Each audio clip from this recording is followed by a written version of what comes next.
Thank you. I was going to go back in there. Yeah.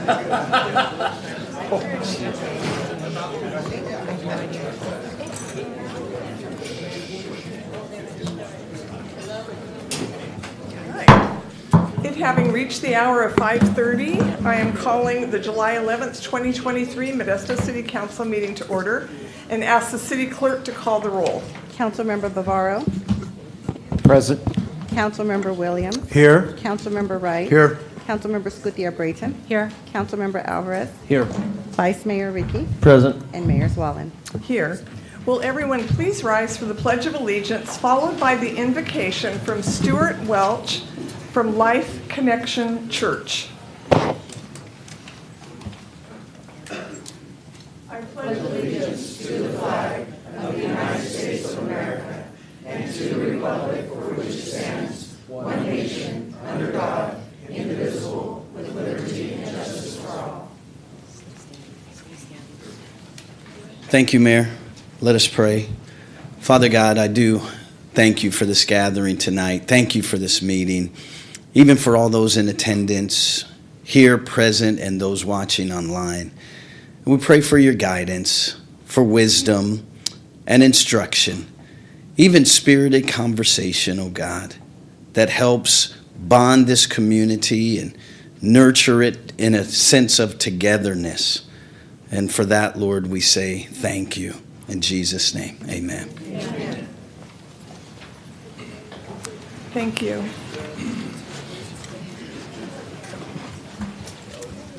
Does the city clerk have any announcements? Yes, Mayor. A public comment was received, for item 34 and forwarded to the council. Thank you. It was received. Do any of the council members have any conflicts of interest? Will the city attorney report out on closed session? Yes, Mayor. The council considered a couple items in today's closed session. No reportable action was taken. All right, thank you. First item on the agenda is presentation of proclamation proclaiming August 1st, 2023 as National Night Out. I will read the proclamation. The City of Modesto wishes to commemorate the 40th National Night Out by honoring the spirit of community engagement, crime prevention, and unity. And National Night Out promotes neighborhood camaraderie and building partnerships between police and the community. And the City of Modesto wishes to actively participate in fostering a safe and connected community and recognizes the efforts of its residents, law enforcement agencies, and community organizations in promoting safety and unity. And the City of Modesto recognizes the importance of community engagement and public safety, which is what this campaign represents, and encourages residents to partake in community-wide events that will be taking place on this day. And now, therefore, I, Sue Swallen, Mayor, do hereby proclaim August 1st, 2023 as National Night Out in the City of Modesto, and urge all residents, community organizations, and law enforcement agencies to join together in celebrating this significant milestone. Lieutenant Kleiber, welcome. Thank you, Mayor. Thank you, Council. National Night Out began in 1984 by the National Association of Town Watch, and this is going to be Modesto's 23rd year participating. Of those 22 years, we finished first in the state 19 of the 22 years, and first nationally 5 times, including a 6th place finish last year. And just as a point of reference, there's 424 participating communities in the state and almost 17,000 in the nation. So I think we're doing a really good job, and I really thank you for your help with that. So far this year, we have 60 parties signed up. Folks can still sign up until July 21st. Just go to the city's website at modestogov.com, and there's a link there to sign up for National Night Out. This year we have a little bit of a different situation because our crime prevention officers actually left the agency, so we've had a group of volunteers that have put this on. And I just want to point out really quickly, Police Civilian Supervisors Casey Averett and Charlene Aragon, Sergeant Eric Schuler, Officers Gillian Schuler and Justin Beverson, Park Ranger Justin Rocha, Chat Specialist Joey Jackson Poynton, Chat Senior Specialist Christina Kenny, and of course our MPD volunteer unit who comes out every year. So they're the ones who are going to help make this successful again in 2023. Thank you, Mayor, again. All right, thank you very much for your comments. I will just make one brief comment. In church last Sunday, someone unsolicited by me announced that they would like for everyone there to sign up to host a National Night Out event. I was thrilled. So if anyone is here and is interested, and this sounds like something you're interested in doing, please look online and sign up. So thank you for being here this evening, and I will now bring the proclamation down and present it.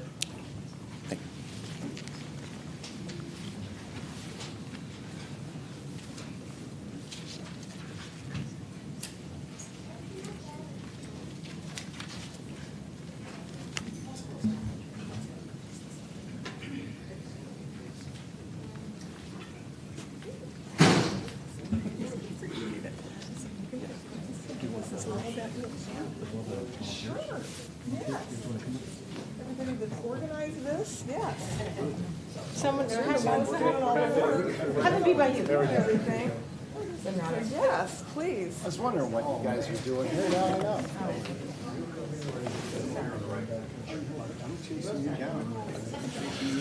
This is our plaque from this year. Do you mind if I just hold that out also?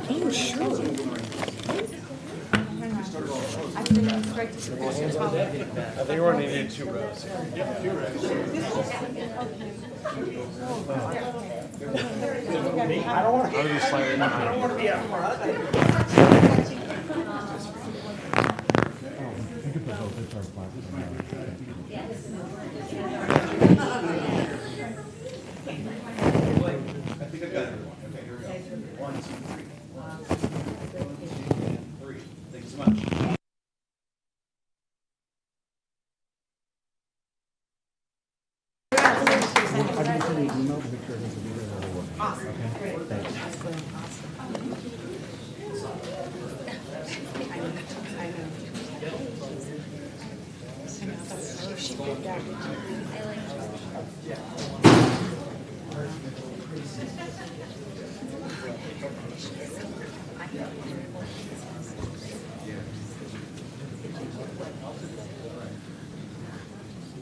All right, next on the agenda is legislation and appointments. Item 2, consider approving the appointments of Yalitza Pina to the role of event planning and marketing specialist and Michelle Buer to the role of alternate non-permit holder to the Entertainment Commission for a 4-year term with term expiration of June 30th, 2027.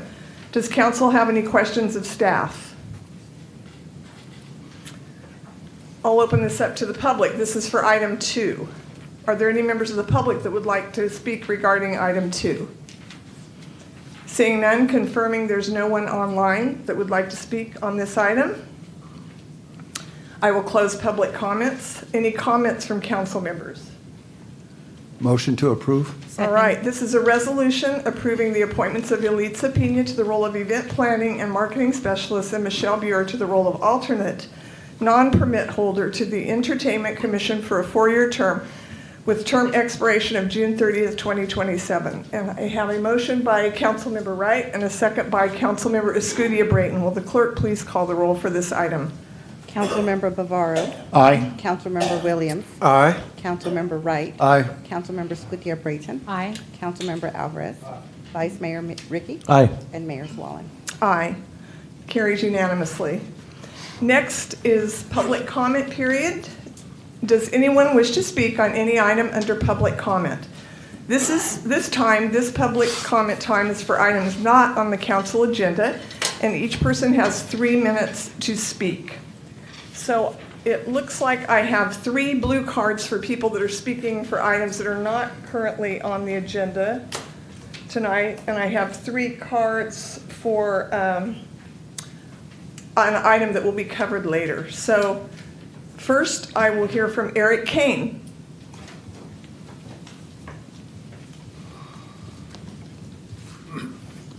Hello, thank you for the opportunity to speak this evening. Hope I can read this without my glasses. Want to borrow mine? I'll be brief.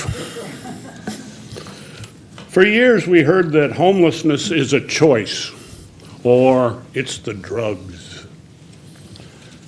Those of us on the streets knew those were false allegations years ago. There is now abundant research that shows conclusively that in the vast majority of cases, homelessness is the result of a housing shortage and consequent rises in rent. There is also research that shows most homelessness is local. These are not people bust in from other places or people running away from other places. These are our neighbors. These are our community. There is also conclusive research showing that the largest growing segment of homeless people is the elderly. Those of us on the streets see it every day. So when you hear, we believe people need to change, and free stuff won't make them change, we're talking about elderly people who can no longer work. We're talking about disabled people who can no longer work, who are on fixed incomes, who have been priced out of their room or their apartment. We're not talking about people who sinned and deserve to be punished. Given these facts, it is cruel and inhumane to deny people, especially these elderly people, these disabled people, these mentally ill and sick people, a place to lay their heads. And if you talk to people on the streets, that's all they're asking. Place to lay their heads.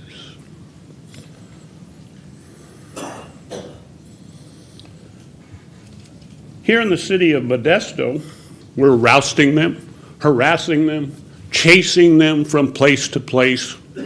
Why? In hopes they'll just go away? If we just beat them up enough, if we just beat them up enough, they'll get a shoe shine and a new suit and a job, or they'll go away. We're pushing them into the shadows, chasing them like wild beasts. Why? It's cruel, it's inhumane, and it's un-American. And I talked to at least one council member who hasn't seen what I've seen recently. Okay, And- Eric, you've exceeded your time, so can you wrap this up? Yes, this is un-American. Thank you very much. Thank you. I do not see, is there anyone online for public comment?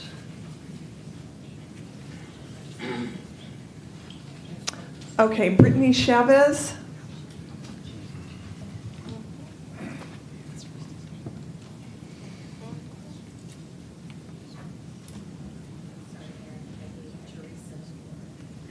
Okay, that's all right.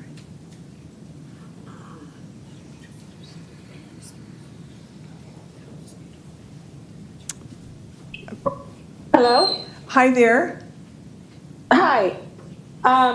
Good afternoon. This is Teresa Clutter, the mother-in-law of Paul Chavez.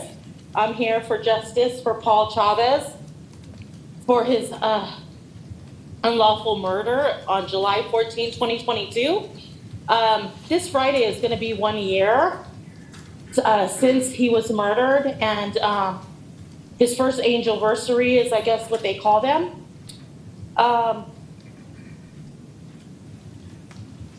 You know, I've been pretty good all week. But every time I get on these damn meetings, man, as much as I hate doing them, they have to be done. Because what kind of parent, what kind of person would I be to allow this to continue and be silenced and not have a voice? Because my son doesn't have a voice anymore. He was robbed. He was robbed of his livelihood. He was robbed of his family. He was and graduate, get married, go to their first dance, join football or t-ball or whatever it is. He doesn't get that. My 3 grandsons don't get that with their daddy anymore. And it is sickening that I live in a city called Modesto that doesn't care. You guys are going to wrap something up into a forward together, a review board that is going to do what? Now we have to wait to see if they're going to do their jobs that they were called to do, that they signed up to do. One of the things that I applied, which I knew I was never going to get, because I knew you would never allow it because of my affiliation with Paul. You would never want a realist on your team at the end of the day. Let's all be real about that. So I am still here. I am still crying. I am still grieving. My family is still suffering. My grandsons are still without their daddy because of Samuel Adam Muncie and his sidekick, Sergio Valencia, who wrongfully tased him and murdered him in front of me and his wife and his father last year.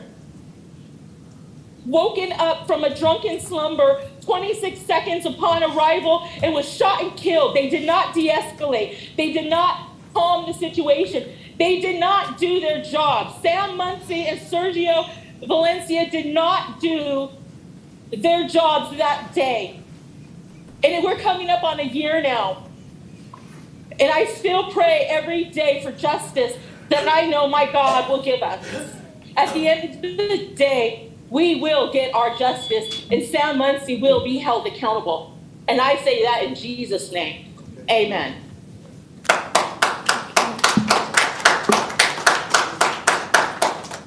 Next, in person, we have Derek Castle. Thank you, Mayor, council members. Various people have told me that the City Council has a negative image about tents. I've been told, whatever you do, Derek, don't mention the word tents. But if that is correct, I want to rehabilitate the image of tents, because I love tents. Me gustan mucho las tiendas de campaña. I've spent a lot of nights sleeping in tents. I think they're a great temporary option for those who currently sleep on the streets around downtown. Tents work really well as a shelter. When I was 60, I spent multiple nights in tents in the howling winds on Mount Everest. When I was 64, I took a tent and I spent a week hiking the whole width of the Sierra Mountain Range in the snow in the middle of winter. Tents give great protection from the elements and are way healthier for those homeless folk who sleep around on the streets downtown. And tents are cheap. When I was 67, I climbed the 17,000-foot Mexican volcanoes. For that expedition, I simply purchased an $18 tent from Walmart, and it worked perfectly well. But you don't have to worry about whether tents are expensive or inexpensive, because my proposal is that the city spends nothing on tents, that comes solely from public fundraising. And tents are comfortable. In 2 weeks, cross fingers, we're going to have the safe parking at the Salvation Army starting. The City Council agreed unanimously to do that, and we're going to allow people to be sleeping in their cars at that place. But I don't know how many of our cruising friends here have tried to sleep in their car overnight or not, but I know for myself, I find it really uncomfortable. You can't stretch out, you're all cramped up, it's all lumpy. But in a tent, you can stretch out, you can have a really nice, comfortable memory foam mattress or air mattress or even a cot. A tent can be just way more comfortable than in a car. So it seems to me, why are we prepared to allow people to sleep on the streets downtown without anything to cover themselves from the weather, sleeping behind the dumpster, or to allow people to sleep in their cars that are really cramped and uncomfortable, but we won't allow folk to sleep in a tent, which seems to me would be comparative luxury compared to those other two options. Tents, I think, are great. Me encantan las tiendas de campaña. I love tents. Thank you. Thank you. Next online, we have Brittany Chavez.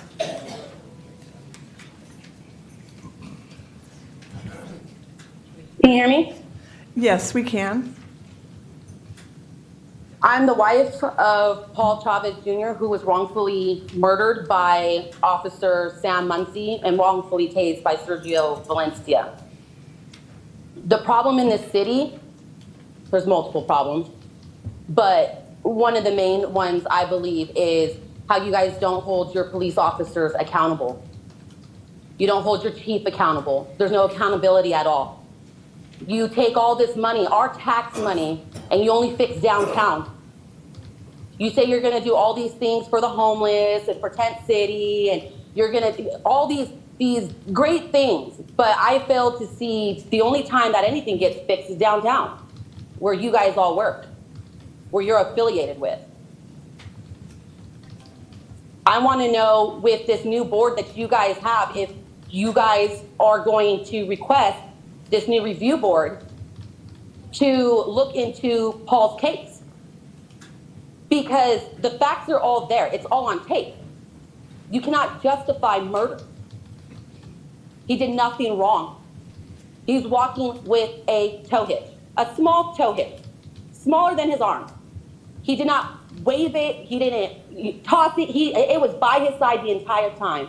You want to talk about how he was walking up towards the officer? That's funny, because in the video you see Valencia and Muncie. Well, actually, Valencia didn't approach at all. He just stayed still in one spot. Well, murdering Muncie came in like, I don't know, we were at war. The way he stood, yeah, the way he stood, the way he approached him, and he kept approaching him. So you're scared. But you're so scared, right? You're so scared of your life, for your life. And your only option was, let me kill him now and get it over with. Well, it's never going to be over with, Muncie, Valencia, Gillespie, the city of Modesto, Mayor, because everything is on tape. 26 seconds? You serious? 26 seconds? I mean, holy crap, if you think about it, what happened to Nancy Pelosi's husband and the other guy that was in the house with them, and someone called the cops, and he was acting erratic? Did they shoot him? No. And he was in their house, and he was waving the weapon and making threats. Did they shoot him? No. Justification. I wonder what justification really means. Cops don't deserve the meaning of justification, because you are supposed to be working for this community and helping the community. You're supposed to be talking people down to help them, to figure out what's going on. Not, oh, this is my lucky chance, lucky day, let me put another, what is it, a bend on the badge? I like to see how it's so great and funny and so what do you think, you're heroic? Proud that you just took an innocent life? Remember, God judges. Remember that. You better be praying the sinner of sin. Yes, you better, because everybody will be judged. Everyone will be.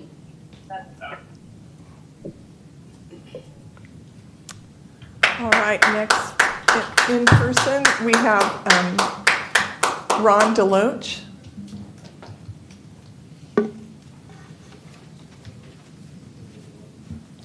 Madam Mayor, City Council, I'm here to recite from the Public Review Charter for the City of Modesto Housing Element, dated June 16, 2023. It says, at 412 Vine Street for the development of 2 apartment complexes for a total of 34 units. The project, called the Helen White Cottages, consists of 11 dedicated to seniors, 11 units dedicated to seniors, 23 units dedicated to disabled military veterans. Oh, but that's been switched to the BHRS, which is the Behavioral Health and Recovery Services, which is a rehab system. Now, we're going to put this rehab center next to a park that we're investing $8.5 million in. And that's a far-fetched. We're trying as civic leaders, and I'm a civic leader and the chairman of the People of Action Council of West Modesto. We're trying to get people to come back to the park. This investment in the park was big for us. We're going to bring people back. Now they're going to put a rehab center in and a mental health facility. That's not going to help us bring people back. The other day, someone asked, I'm promoting something for our area, and they asked, hey, do I have to bring a weapon? Do I have to be ready to defend myself? That's harsh to hear from someone that hasn't lived in West Modesto. You know, there's a lot that we can do to get back on track with having that much money spent on a park and then turn around and deface the park by putting things in it that doesn't belong around the park. We're trying to get residents back into our park, not push them away. So please help me, City Council, and to find out what's going on with a switch and instead of doing military housing and senior housing, we're doing rehab. Thank you. Thank you. Jessica Hill and Edgar Garcia are here, and maybe they can connect with you to clarify what the situation is. Thank you. Next online is Patrick.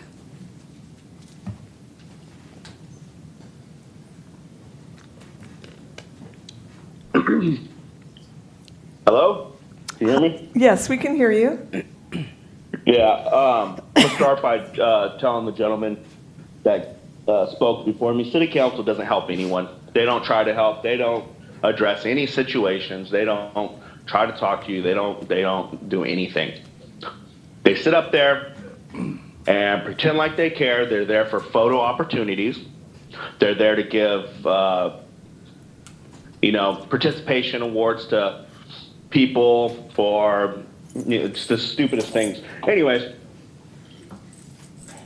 this Friday will be 1 year since my buddy Paul Chavez was killed viciously in public by Officer Sam Muncie and Officer Valencia. They treated him like a dog, a rabid dog that was needing to be put down because he was biting people. I've seen videos of elephants running the streets and they were treated with more respect and kindness than Paul was that day. Seconds till he died.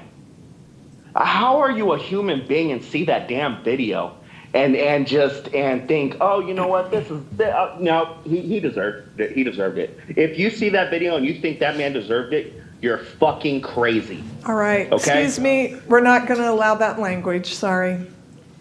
Okay. Was that a warning? Please refrain from using inappropriate language when addressing the council. I ask that you make your remarks as it is your right to do so, but we must maintain order and decorum. Okay, I'm gonna take an extra 30 seconds because you had to go about that in my rebuttal here. So, anyways, yeah, it's ridiculous. It's absolutely outrageous.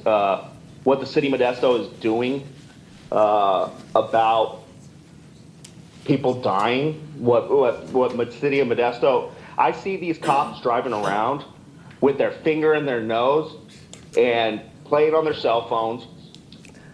Patrick, and you know what's crazy? Patrick, What? you've been given a fair warning, I didn't cuss. and you've elected to continue to disrupt. No, ma'am, I did not curse. This is your last warning, and with further disruption, you'll be asked to. We will. Hold on. disrupt you. When did I curse? That's not What what did I I was say? referring to. So continue, please. Finger in the nose? Are you serious? Do I need to contact a lawyer and sue the city of Modesto for taking away my right to free speech? Because I didn't say anything. I didn't say anything that was after your first warning, Sue. I didn't say anything crazy. I didn't. I said the cops are driving around with their fingers in their nose and playing on cell phones. Is that? Wow. You are outrageous, Sue. You don't deserve to be sitting up there. None of you people up there deserve it. Mr. Ricky, you don't deserve it. Sure in the heck don't deserve it. Gillespie doesn't deserve it. None of you guys deserve anything. You guys are career politicians that are patting your pockets with the distress and the sadness and the murders that are going on in Modesto. All right, Patrick, you've exceeded your time. Yeah, Sue, you exceeded, you wanted to interrupt me, and now that you interrupted me and told me this stuff, right? I'm going to watch the video later, and it's going to confirm that you interrupted me and it took away from my time, and now you're telling me to cut it short? Is that what's going on? You're disrupting the meeting, so your time is up. Civil rights. Your time is up. Watch. Your civil, why? All right. All right. Next in person is Steve.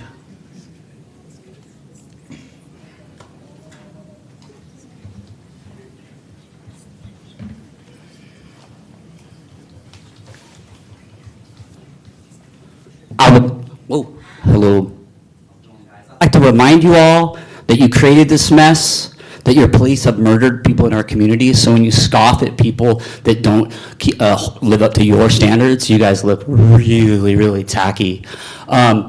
People like myself who work hard to oppose the corruption in police departments, who stand up for people in the community to fight against police corruption, do not only come in response to situations like we had when your officer, Joseph LaMantia, took his fourth life by stalking, ambushing, and murdering Trevor Seaver, or like when your officer, Sam Muncy, absolutely unnecessarily, completely unjustifiably, very, very clearly on video, after having come up to the dude and pointed a gun at his face while he was napping on the grass in the shade, within 26 seconds, with no reason at all, plainly murdered Paul Chavez Jr. We are also talking about situations, things that have come up and forward together all along in the last couple of years. Like, for example, when last July 4th, a year ago in a few days, Officer Jacob Mertz responded to a call for service when a man was having a mental health crisis. Everything was going well, but the part you refuse to acknowledge, they left the knives in the bedroom. Dylan Harvey came out and was being cooperative and calm. He started to pick up on the fact that Jacob Mertz got cocky and sloppy and was trying to coax him into a required stay at a hospital. He was deceiving him to try to resolve the situation, which I sort of understand, but he got sloppy. Harvey picked up on that. He went back into his bedroom, picked up the knife that your two officers never removed from the bedroom, and then, of course, create a situation wherein Jacob Mertz had no choice but to shoot him with his gun. I would like to hear your thoughts on that. You can stare hard, Mr. Bavaro. Do you have any thoughts to share about those situations, especially the latter one? Do you think that Jacob Mertz acted appropriately? Do you think he performed his duties correctly, sir? Steve, no, this isn't my time, ma'am. Don't even try that crap with me. No, you can speak to me because I'm conducting the meeting. Okay, Sue, I would like to hear anyone's comments that any of these people who are not afraid to do their job to do what's right by this community and not be bossed around by you to comment. Do you guys think, my leaders, do you think that's okay?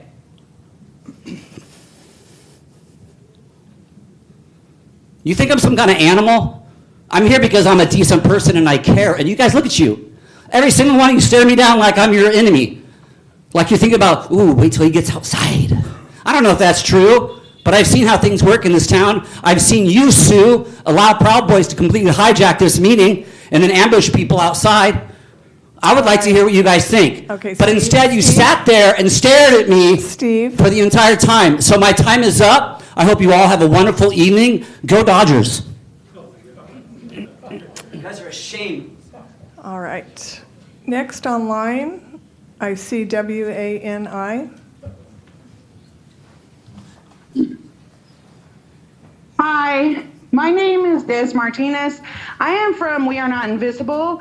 I am here in Modesto right now with a father who had a daughter that was unhoused. On Friday, the city had their service.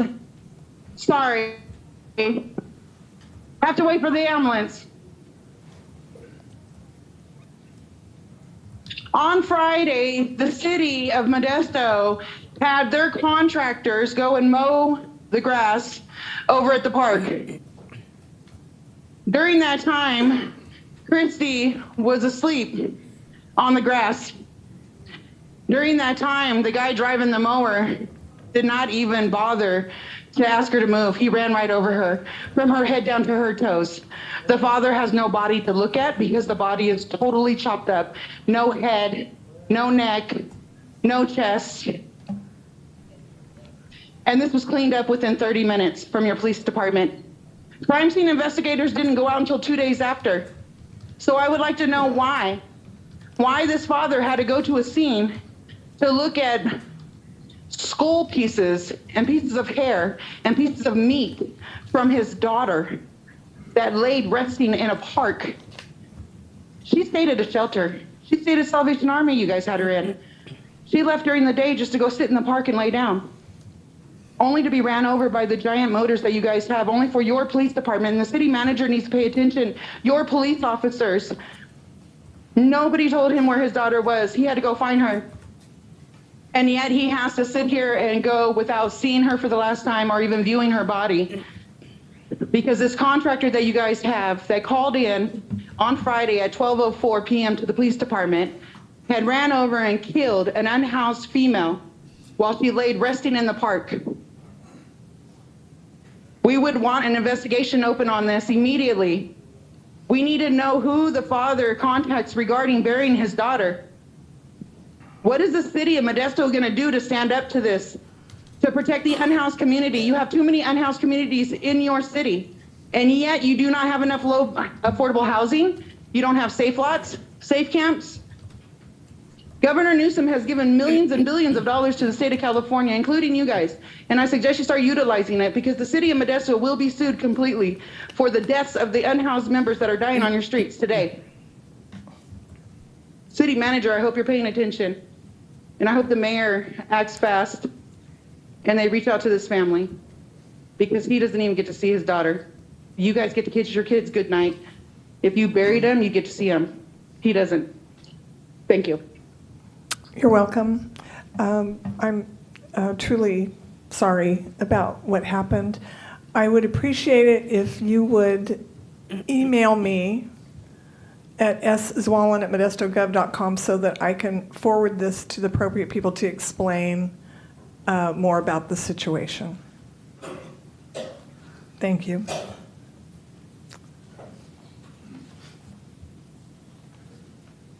Next online, Ramon Rodriguez. Can everyone hear me? Yes, we can hear you. Good evening, Madam Mayor, council members, members of the public. Again, this week, it's almost the year that Paul Chavez was murdered in front of his family by one of your police officers. And still to this day, these two officers are walking around like nothing ever happened with no accountability whatsoever. And yet, I remember one day when I was in the graffiti festival, I saw Officer Valencia sporting his mustache that looks like Joseph Lamatia's mustache when he killed Trevor. And it gave me the bad vibe because he does not look like a human being at all. He just gives me the really bad, creepy vibes. And the same the other day when I was driving past the police station, I saw Muncie sitting in his patrol car. Also gave me the creepy vibes. So I'm asking you all to do something with the family of Paul Chavez, as well as the other impacted families affected by the violence that your police officer committed. And Sam Muncie is not the only one that committed this violence. Also, Dustin Espinosa, he's not only brutally assaulted the felony level assault on Alonso Nunes, but he also beat a person before Alonso and another person after Alonso, and he's still on the force. And I've been warning you that if any officers that are let go by the DA or the investigations for using deadly force, they'll keep doing it again, whether it's on duty or off duty. And I'm sure Chief Gillespie is hearing, because when these officers who committed acts of excessive force, they're going to commit felonies, whether it be violence, domestic violence, DUIs, sex crimes, or whatsoever. They're going to commit it. And when someday, I hope God it will not happen, when one of your officers end up beating up another person or killing someone, you're going to have a wonder and say, I'll be the one telling you all that I told you so, that you never cleaned up the culture that is within Modesto Police Department. Because there's never accountability. You had a chance, but 3 years prior, you did a performative stunt during the George Floyd uprisings. And you never learned lessons from George Floyd. You let this all happen. And that is why people are fed up. It's costing taxpayers money, especially with Measure H. And when more incidents as this, it's going to cost the city more money. And people will be asking why cops are not being held accountable and why they keep killing people instead of upholding the law and being part of the community and all. You just let this culture of corruption and violence going on. You guys need to clean it up and start answering the public, because we're sick of it. And justice for Trevor Seaver, and justice for Paul Chavez, and justice for Alonso Nunes. Thank you. You're welcome. Next online, Diana. Hello. Sí, mi nombre es Cristóbal Chávez, padre de Cristín Chávez. El sábado pasado fue asesinada en el parque.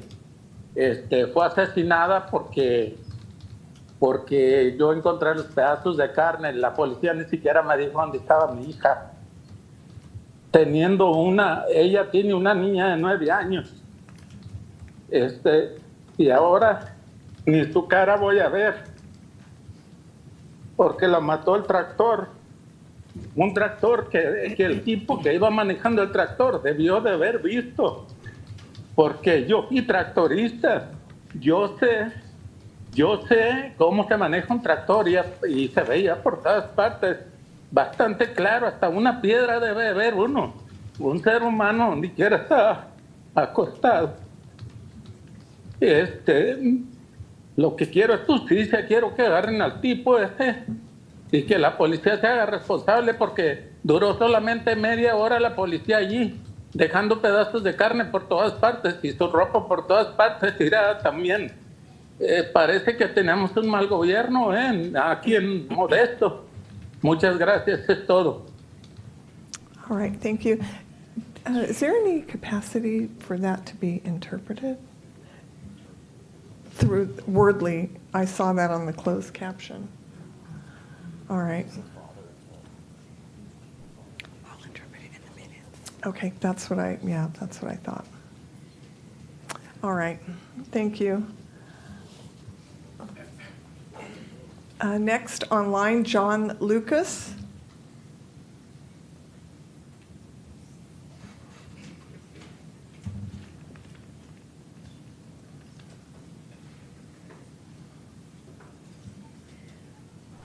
can you hear me now?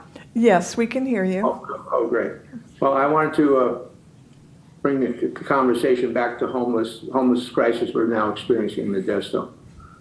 It's a humanitarian crisis, and I appreciate some of the things that the county and the city have done to address this problem.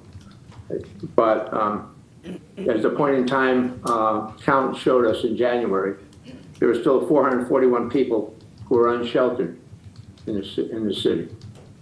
And they have no safe place to go. They have no way to get their life back together because, first of all, safety counts, camping anywhere in the street, out in the street somewhere, you're not safe. And then they have to worry about the police coming and saying, okay, you gotta move, tear up all your stuff, and if you don't get it out of here by this time, we're gonna get rid of it. I find we found that 441 people are unsheltered. And so we know there's a problem that even though with the best efforts the city and the county have made, it's not enough. We don't have the resources, maybe even done at the time. We can't build all this housing that's needed. So we need a place where people can go, where they have safety and getting their lives back together.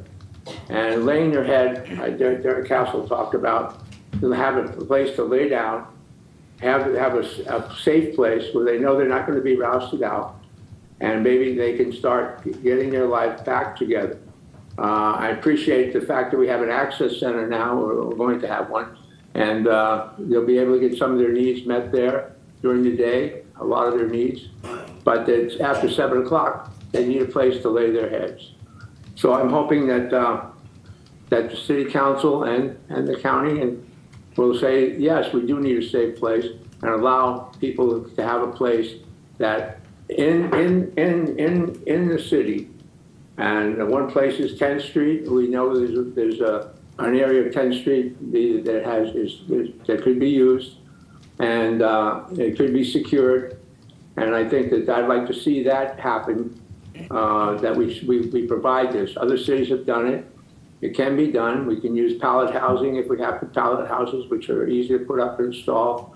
We can use tents when necessary, but we need to have something like this to address this crisis. We just don't have the housing, as Eric Kane talked about. There's a shortage of housing to begin with. We don't have the housing. We have to do something to make these people safe. These are our brothers and sisters, and I hope that you'll take this into consideration and do something about it and provide something for us like we're asking. Thank you. You're welcome. Thank you. Next online, Flavio.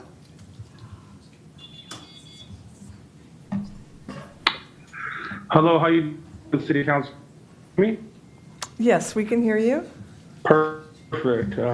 My name is Flavio Huizar. I'm a founding member of the California Lowrider Alliance and also a founding member of the Sacramento Lowrider Commission. First of all, I want to just applaud the City of Modesto's efforts to work with the lowriding culture and the lowriding community of Modesto. Also the Chief of Police and Mayor, thank you for your advocacy to work with Jerry, Tina, and Betty and the lowriding culture of Modesto to move forward to the advocacy that's been done, the conversations that have been had, and the many meetings that many of the leaders within Modesto have had over the last few months, and even the conversations that we've had here, the calls that we've had here, it's to move forward. It's to go forward together and look at the effect that cruising has had on our culture. Modesto, the movie with, that's about cruising, and so, the bans that came in the 90s affected many, many people across the state of California. And as you're moving forward to remove this ordinance tonight, I just want to applaud you because you're moving forward to do something great for the community. Many people have grown up not even knowing what it is to cruise and not even knowing what it is to go out and be able to celebrate. It's an economic engine in many ways that these cars, they bring financial, gains into the community where these cars go and these events that they have. And it will affect and it will encourage many people in the community to speak to one another as neighbors, to share our lives with one another as neighbors. And so I think it's something great that you're doing, that you're going to vote on tonight.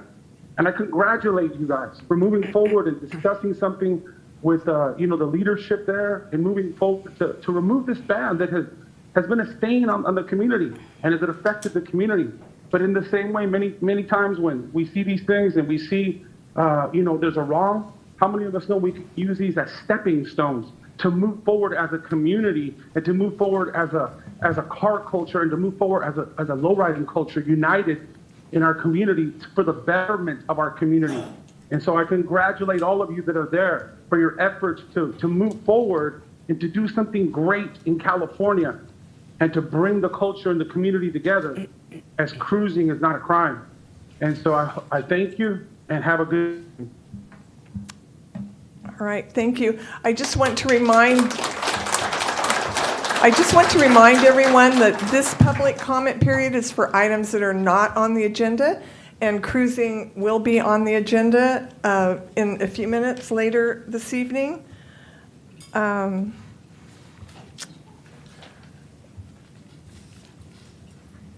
All right. Is there anyone else that would like to speak under public comment? Again, this is for items not on the agenda this evening. I do not see anyone else in person, and confirming that there's no one online waiting to speak at this time. All right, for this public comment period. All right, next on the agenda is consent items. An item may be removed from consent and discussed at the request of a member of the public or council member. Is there anyone on the council that would like a consent item removed for further discussion? Is there anyone in the public that would like an item removed from consent for further discussion or comment? I'll confirm with Allison if there's any hands raised in Zoom to pull anything from consent. All right. Will the city clerk please read the consent items? Yes, Mayor. Item 3, consider approving the minutes from the June 27th, 2023 council meeting. Item 4, consider approving final adoption of ordinance 3765 CS, amending section 2-1.18 and adding section 2-1.28 to chapter 1 of title 2 of the Modesto Municipal Code regarding the audit committee. Item 5, consider appointing a voting delegate to the 2023 League of California Cities annual conference to be held in Sacramento, California on September 20th to the 22nd, 2023, and approving the second amendment to the mayor's appointment to the City of Modesto City Council Liaison Committee list for the 2023 calendar year. Item 6, consider approving a legal services agreement with Norton Rose Fulbright U.S. LLP for continued representation in relation to financing matters for an agreement total not to exceed $450,000 and a fifth amendment to the legal services agreement with Farkowitz, Kronick, and Shanahan PC for a revised agreement total not to exceed $292,300 for continued representation in water-related matters. Item 7, consider approving the recommended budget adjustments to fiscal year 2022-2023 annual operating and CIP budgets. Item 8, consider approving a 10-year lease agreement with Stanislaus County Affordable Housing Corporation in the amount of $1 per year for the property located at 308 Locust Street for the operation of affordable housing. Item 9, consider approving an agreement with the Stanislaus Community Foundation for the implementation of the Stanislaus 2030 Investment Blueprint for a total amount not to exceed $225,000 over 3 years, and approving an agreement with Digital Nest to provide technical and professional skills to underserved youth for a total amount not to exceed $150,000 over 3 years. Item 10, consider approving a funding commitment to for the development of 45 units at Morris Village, APN 111005073 by Self-Help Enterprise for an amount not to exceed $3,500,000 in loans, $100,000 in active delivery costs for a grand total of $3,600,000 to apply for the State of California Multifamily Housing Program. Item 11, consider approving the consultant services agreement with De Novo Planning Group for environmental planning services for a total amount not to exceed $900,000 over 5 years. Item 12, consider approving the First Amendment to the professional services agreement with Cosmont Companies for an enhanced infrastructure financing district feasibility study, increasing the not to exceed amount of the agreement by $150,266 from $49,734 for a new total amount of $200,000. Item 13, consider approving the public improvements of Villa de Esta subdivision located in Village 1, east of Roselle Avenue and north of Kodiak Drive, and releasing securities upon expiration of statutory periods. Item 14, consider accepting the public improvements of Wood Glen subdivision, Village 1, and Wood Glen subdivision, Village 3, located in an area bounded by Pallandale Avenue, Carver Avenue, Bangs Avenue, and Tully Road, and releasing securities upon expiration of statutory periods. Item 15, consider approving the amended and restated Measure L Regional Control Project Cooperative Agreement with Stanislaus Council of Governments for the project initiation document and project approval and environmental document phases of the Standiford Avenue at State Route 99 Interchange Improvement Project. Item 16, consider approving the amended and restated Measure L Regional Control Project Cooperative Agreement with Stanislaus Council of Governments for the project initiation document and project approval and environmental document phases of the Briggsmore Avenue at State Route 99 Interchange Reconstruction Project, including an additional $2 million in Regional Measure L funding and authorizing all task items of work for the AECOM Design Services Agreement. Item 17, consider approving 3 agreements for on-call land surveying services with Siegfried Engineering, Inc. out of Modesto, Northstar Engineering, Inc. out of Modesto, and Odell Engineering of Modesto for a 1-year agreement with 2 one-year extension options for an annual estimated amount of $75,000 per consultant and a total amount not to exceed $225,000 per consultant over 3 years.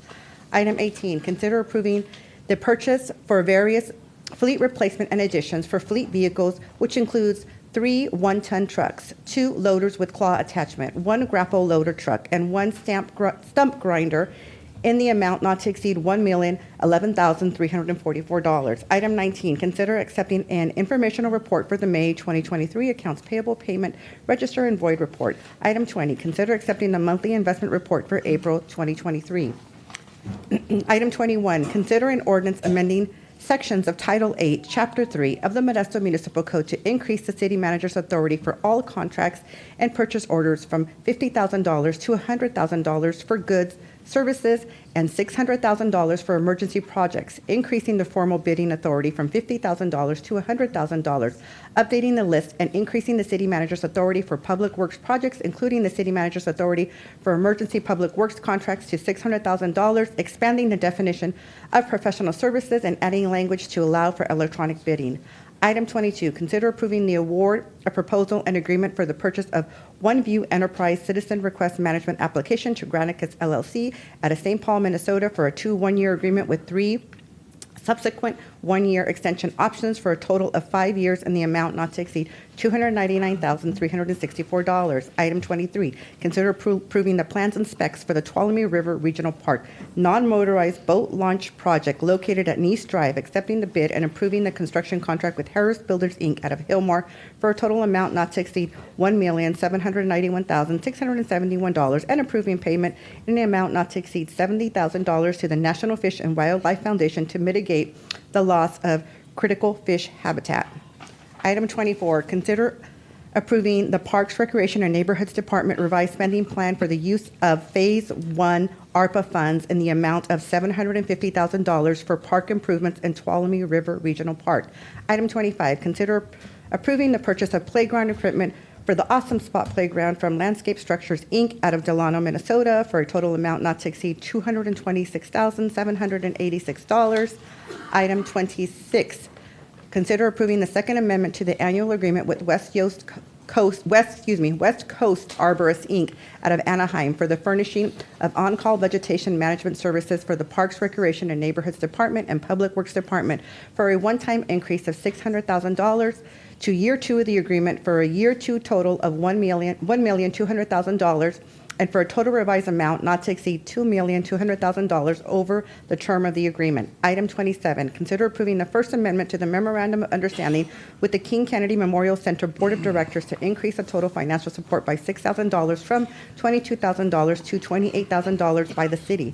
Item 28, consider approving the Second Amendment to the agreement for the operation of King Kennedy Memorial Center with the West Modesto Community Collaborative to extend the agreement for 1 year. Item 29, consider ratifying approval of the agreement with and authorizing payment to PNC Equipment Finance on behalf of Easy Go, a division of Textron, Inc., for the rental of golf carts in the amount not to exceed $661,634 over 4 years. Item 30, consider approving the adjustments to various airport rates and fees for specific activities and services at the Modesto City County Airport effective July 12, 2023, and rescinding Resolution Number 2020-350. Item 31, consider the submittal of grant applications to the Federal Aviation Administration and the State of California Department of Transportation Division of Aeronautics for eligible airport improvement projects. Item 32, consider approving the purchase of 1.38 acres of real property at 1319 Street, owned by Varney Brothers Corporation for $2,500,000 plus $100,000 in closing costs to be used for the River Trunk Pump Station project. All right, may I have a motion to approve the consent calendar? Motion. Second. Motion by Councilmember Williams, second by Councilmember Alvarez. Will the clerk please call the roll? Councilmember Bavaro. Aye. Councilmember Williams. Aye. Councilmember Wright. Aye. Councilmember Scutia Brayton. Aye. Councilmember Alvarez. Aye. Vice Mayor Ricky. Aye. And Mayor Zwellen. Aye. Carries unanimously, 7-0. Next on the agenda is council comments and reports. Do any of the council members have any comments and reports? Councilmember Bavaro. Thank you, Mayor. The illegal fireworks on this year's 4th of July in Modesto were insane. It was like a war zone throughout our city. I've received numerous calls and texts days following July 4th. One constituent talked about her veteran son who suffers from PTSD. Another constituent talked about the anxiety in her pets. And another constituent was upset finding parts of illegal fireworks in their backyard. Police Lieutenant Souza reports 45 citations for use of illegal fireworks, of which 23 of those citations were results of Sky One great work with their eyes in the sky. Fire Chief Jasperg reported 274 calls between 7 a.m. on July 4th and 7 a.m. on July 5th in Modesto, Salida, Ceres, Oakdale. 8 structure fires, 41 vegetation fires, and 16 trash fires. I am told purchasing illegal fireworks can cost several $1,000s. If caught setting off illegal fireworks in Modesto, the fine is only $1,000. The $1,000 fine doesn't seem to be a deterrent. Tonight, I'm calling on City Manager Lopez, City Manager Lopez, City Attorney Sanchez, along with Police Chief Gillespie and Fire Chief Ernst to review and update the City of Modesto's illegal fireworks policy. We need to look at what state laws allow. I personally would support increasing the $1,000 fine up to even $10,000 and the sale and distribution of illegal fireworks up to $50,000. I am hopeful the city manager, city attorney, police chief, and fire chief will have recommendations to the council by the end of this year, 2023. Thank you, Mayor. All right, Vice Mayor Ricky. Thanks, Mayor. I want to also agree with Councilmember Bavaro here on the fireworks issue. Illegal fireworks have been an ongoing problem in our city. They usually start weeks in advance of 4th of July, and they continue after. I am pleased, really pleased actually, with the progress by the police department on improving enforcement. I think we had a 4,000% increase in citations this year, mainly as a result of Sky One's work. That's just very effective deployment of that of the plane and great coordination on the ground to get that done. I think we need to continue to innovate, and we need to continue to build enforcement mechanisms to break down this issue. I also agree with Councilmember Bavaro that we need higher fines, and I'm on the same page as him in terms of the rubric that he set up in terms of more for distribution, but also significantly higher for lighting them off. This lighting off illegal fireworks it's just a nightmare for many people, for people with PTSD, for people's pets, for people that are just trying to sleep. We just need to do better on this issue, and I also think that the city manager and our city attorney should look into ways that we can use the law and use rules to reduce this issue. Thank you, Mayor. All right, Councilmember Williams. Thank you, Mayor. I also agree with the sentiments and comments of my colleagues concerning the fireworks, particularly illegal fireworks. But I also want to say thank you to the citizens of Modesto who came out to the 4th of July parade. We had an outstanding time. We guesstimated about 30,000 people came through. There were no incidents. The weather was beautiful. We finished up about 11:45 or so, and it was only about 78 degrees. We had 96 entries. We're so thankful for the City of Modesto, particularly the Kiwanis Club of Modesto, as well as the council. All six of the council members were there and enjoying that day. All of the sponsors that sponsored the event, we want to thank them. The committee, there's about 25 of us on the committee that makes this happen. And if it was smooth, it was because of the fact that there were a lot of people behind the scenes really, truly making a difference. Also want to thank Parks and Rec for always being there, making sure that the stage is there, the barricades are where they need to be, the garbage cans are where they need to be. Of course, we paid for the porta potties and everything else. There's a lot that goes into this to make the City of Modesto and Kiwanis Club 4th of July celebration a success. Also, I want to thank Allison, who is here, who is our Deputy City Manager, who did our national anthem. Thank you for that. And, of course, Chris Rickey, Chris Murphy, because Chris Rickey would not be up there doing the announcements. Well, as smooth as Chris Murphy. So I'm sure he would give it a great effort. But thank you, Chris Murphy, for always being there in the last 13 years as Kiwanis has taken over this position.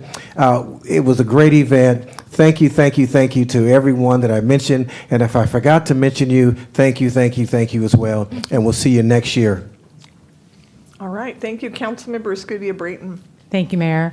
Councilmember Williams was very modest. He played a pivotal role in the success of this year's 4th of July parade. So thank you for your leadership in making that such a successful event for our community. We started our day on 4th of July at the parade and ended it, like many of you, experiencing illegal fireworks.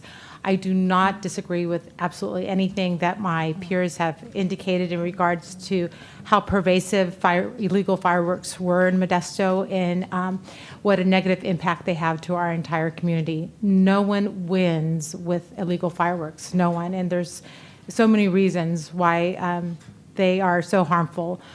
Air quality on 4th of July was exponentially the worst air quality in the entire year, aside from a fire event. If you have allergies or just migraines, you did not want to be outside on that particular day. But I want to thank our police force and our firefighters who were very active that day in ensuring that our families were safe and our communities, that our community was safe. So thank you. They worked so hard. I attended, along with many of my colleagues here, a police promotion and welcome ceremony a couple weeks ago, and it was so impressive to attend this ceremony of new employees and promotions being acknowledged at that ceremony. The bandwidth and the level of professionalism and education level that many of these individuals have was just so impressive. An example, 2 of the park rangers that they just hired, one of them had a master's degree. They both had BS degrees, and it was just so impressive that our law enforcement and our park rangers and everyone that supports our community are just, they're the best. And we're doing our best to try and get quality, trained, and competent people to be part of our team to make Modesto a better place to be, because they do work so hard. And also, I just want to encourage everyone, it's going to only get hotter, and we're in the next few days, just for 3-digit heat wave. So it's a serious thing. Please look at our website for cooling centers. There's going to be a lot of people in need of approaching someplace to stay cool. Also, we have free bus rides. If anyone wants to go to the mall and do some window shopping there to stay cool. Again, any way to stay cool and healthy, we have information and assistance for that. Thank you. All right. Any other council member reports or comments? Councilmember Alvarez. Thank you, Mayor. I want to echo the sentiments of my colleagues about the 4th of July parade. That was it was a good time. I was out there with my family, my nieces and nephews. It was a perfect afternoon, actually morning. I agree that we do need to the city of Modesto should take action to mitigate the negative effects of illegal fireworks in our city. In regards to housing, I've been discussing this issue or this topic with a lot of folks in my district, District 2, which is the west side, south side, downtown, and airport neighborhoods. I'm pleased to announce that the city's rental inspection ordinance will be activated this month. The program is intended to remove fear of eviction and retaliation for reporting unsafe conditions and protect the city's housing stock by adjusting how the city conducts rental housing inspections. Instead of being entirely complaint-driven, each year the city will inspect up to 10% of the rental housing stock randomly or based on data such as history of complaints at a particular property. These are the types of good government policies that the city of Modesto should continue to pursue and implement simply because they literally increase the quality of life for our residents. And I urge any resident of Modesto, not exclusive just to District 2 that I represent, to contact my office directly if they are dealing with any substandard rental housing, including mold, pest infestations, and the like. In terms of housing stock, I want to reiterate what I've been describing throughout the past several months, and not limited, but here's a few projects that the city has underway. The city of Modesto will add 92 units of affordable housing in District 2 in the Robertson Road area where Bella Anita Park is. That development will be called Parque Rio. On Vine Street, which was mentioned earlier by a member of the public, we will add 34 units of permanent supportive housing, and that's 34 units for veterans and seniors. I do believe that the definition of rehabilitative housing was it was some semantics there. We have to get that definition right. Modesto recently approved the next steps, and we are waiting to hear back from the state where we sought $50 million alongside visionary home builders for approximately 160,000 square foot, 6-story apartment building here downtown on 7th Street, right across from the Catholic Church. This development will add an additional 79 units to District 2, or to the city of Modesto, rather. If successful, we will hear back hopefully later this month on that $50 million from the state. If successful, tenants can expect monthly rates between $450 for a 1-bedroom, 1-bath to $1,600, I believe, for a 3-bedroom, 1.5. It's unprecedented in the city of Modesto, in the state of California, and in the country, I would venture to say. 450 units. If that's not affordable housing, I don't know what is. So I commend the housing department for their diligent work in competing for those dollars and bringing them here to Modesto to enhance the quality of life for the folks that we represent. The 54-acre Muni golf course, that is a hot topic. I communicated how I felt about it last council meeting, and I have not heard from anybody with decision-making authority regarding a public-private partnership with the city of Modesto. So I keep that invitation open. I know that folks are advocating for a stadium of some kind, which would be utilized by Modesto High predominantly, but I think a stadium there would be transformative for the city. So again, I think the sweet spot is a public-private partnership rather than having the city foot the whole bill or a private investor take that whole bill. We can have some sort of partnership formulated, and I'm open to having that discussion. Thank you. All right, Councilmember Williams, did you have another comment? Yes, Mayor, thank you so much. I just wanted to let everyone know on YouTube, starting tomorrow, you can see the entire parade. And actually, you can see all 13 years of it on YouTube. This would be the 150th, so you can go out and do that. And lastly, the fair has already started, and we know it's going to be hot. I would be remiss, being a board member for the Stanislaus County Fair, and not letting people know that the fair is open. Hopefully, you can see you out there. Thank you. All right, any other comments from council members? One brief comment. I have thoroughly enjoyed having the children here this evening. They are welcome. I wish that the room was full with children. It's been so great to see them here and enjoying the meeting and hopefully learning a lot about how city government works. So you're always welcome. Please come back every time. You bring life and joy and all the good things to this world. So thank you so much for being here. Chris Rickey.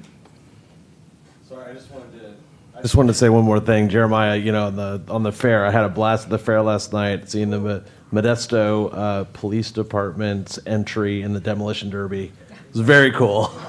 Very, very cool. All right. Does the city manager have any comments and reports? All right, thank you. Next item on the agenda is new business. Item 33.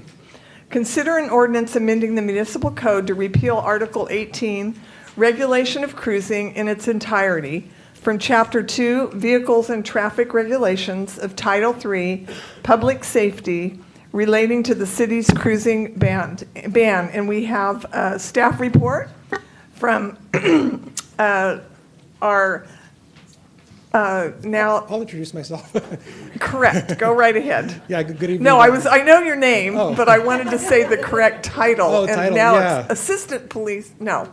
Yes. Assistant Police Chief. Yes, Here we go. Yes, I get called many titles: officer, deputy chief, sergeant. But okay. Yes, you got it right, Mayor. And good evening, Mayor and Vice Mayor Ricky and council members. I am here to present a proposal to amend the Modesto Municipal Code to repeal the ban against cruising.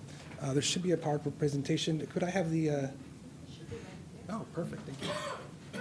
So I have a brief presentation with a few slides just to go over the history of the ban and how we got here today.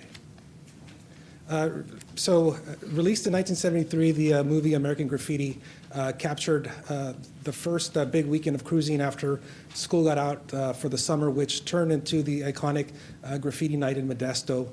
Graffiti Night became an annual cruising event in Modesto, bringing thousands of people and their cars into the city every year, starting in the mid-'70s and continuing into the early 1990s.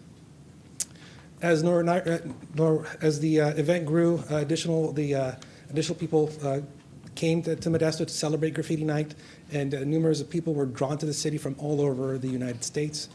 Starting in the mid to late 80s, the city began to experience an increase in amount of violence and quality of life attributed to the graffiti weekend.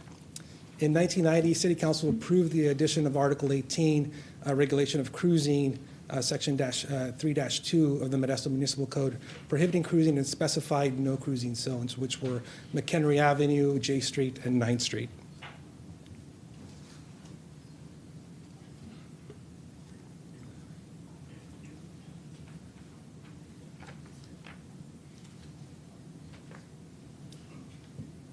Even though the city enacted a cruising ban over 20 years ago, the city has consistently recognized the historical significance it had in promoting the love of classic cars and cruising. Obviously, Modesto has a rich culture with car enthusiasts and different groups that come to the city to celebrate this.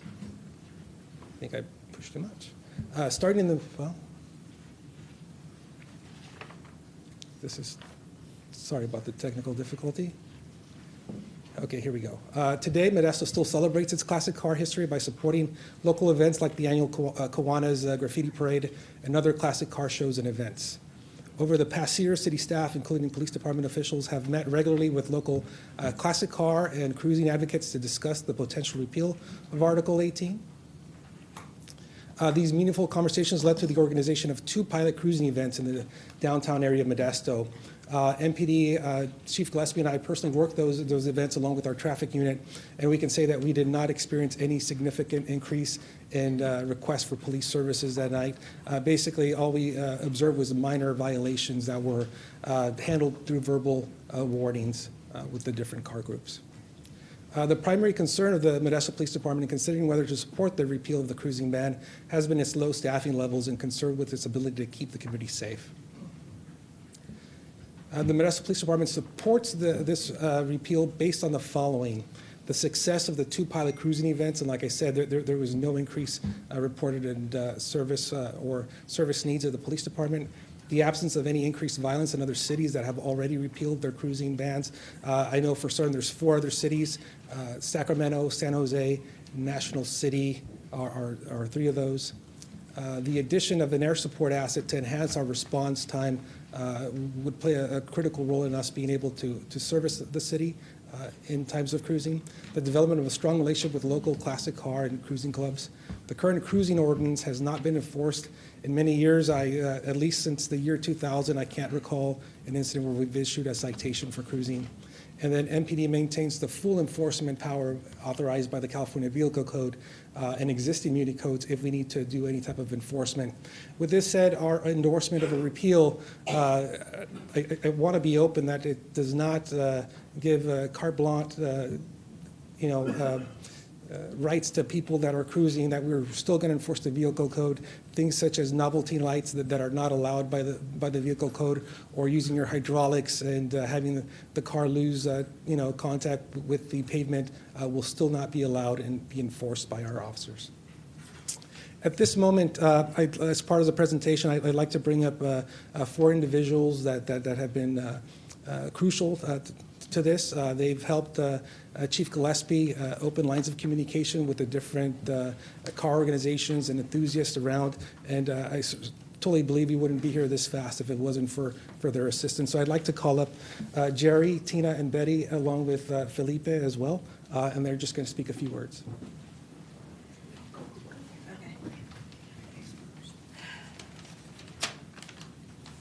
Okay, gotta get the glasses on. Okay, good evening, Mayor Zwellen and City Council members. Just a little more nervous tonight than other nights I've been up here. My name is Tina Perez-Tateo, and I want to express my gratitude towards all of you. I want to start by thanking Mayor Sue Zwellen, City Council members, Chief Gillespie, Vice Chief Valencia, and Chris Murphy for your dedication and support of our cause. I appreciate your accommodating nature, availability for meetings, and open communication. You have gone above and beyond for all the car clubs and solo riders. I also want to express my gratitude to the City of Modesto's cruising culture for its support. Thank you to Flavio Huerta for his constant support and guidance to do things the right way and honest way. We could not have done it without you. To everyone in the audience who has come to show their support today, thank you. After a 33-year ban on cruising in our community, I joined Jerry and Betty to right a wrong. So much has changed since March 27, 1990. We have children and grandchildren now, and cruising has become a family-oriented lifestyle. I felt that if we did not change the town of Modesto to once again embrace our heritage as Graffiti USA, we would lose it for future generations. I wanted to give back to the younger generations something to cherish and respect, the great pastime of cruising. I want everyone to take it and run with it, but never lose it. I would like to take a moment to thank my husband, who couldn't be here today, for always being ready to listen and help me in any way I needed. I love you, babe. To Betty and Jerry, we did it. Thank you both for everything. We stood together with strength and integrity. I love you both.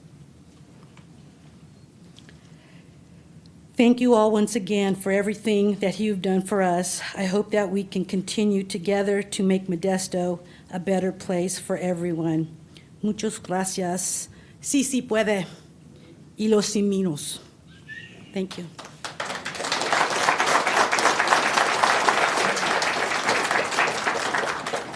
Good evening. I'm Betty Santos, Mayor and the City Council.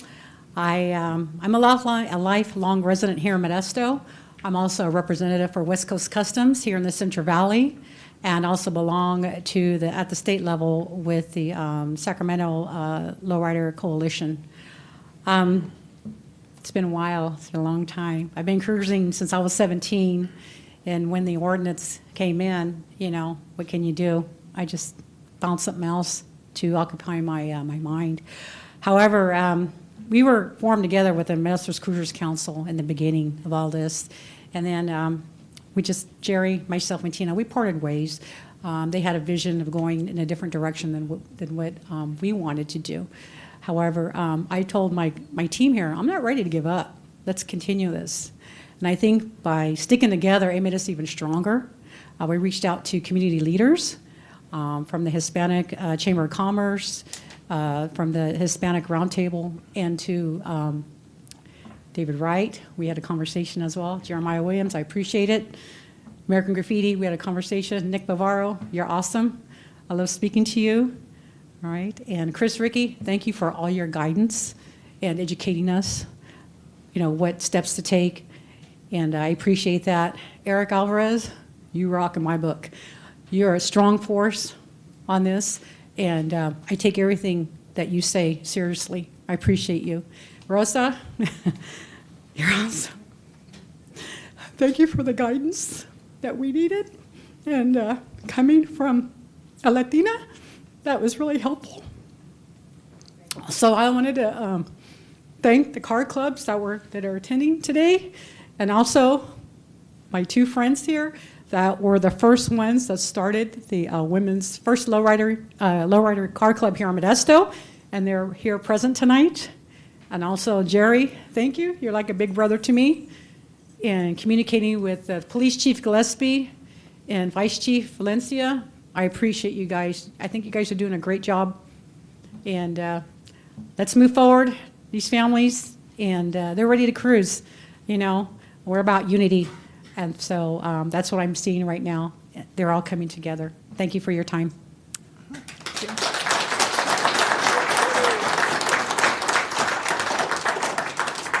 Hello, my name is Felipe Pacheco. I'm from Impala's Car Club, and I'm here representing the lowrider community, hot rod community, the car enthusiasts here from Modesto.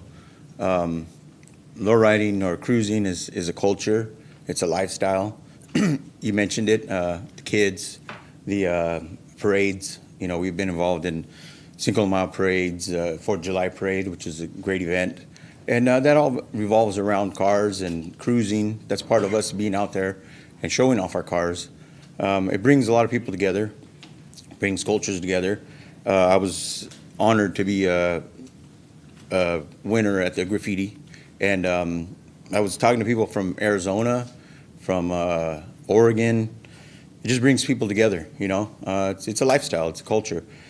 Also, you know, I raised 2 kids here in Modesto, and we cruise down McHenry and we go get food here. We go to restaurants here.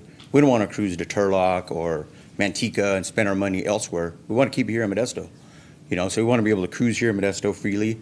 For the most part, we have been, but you know, it's just a culture. It's a lifestyle that we have here in Modesto. Thank you. You're welcome.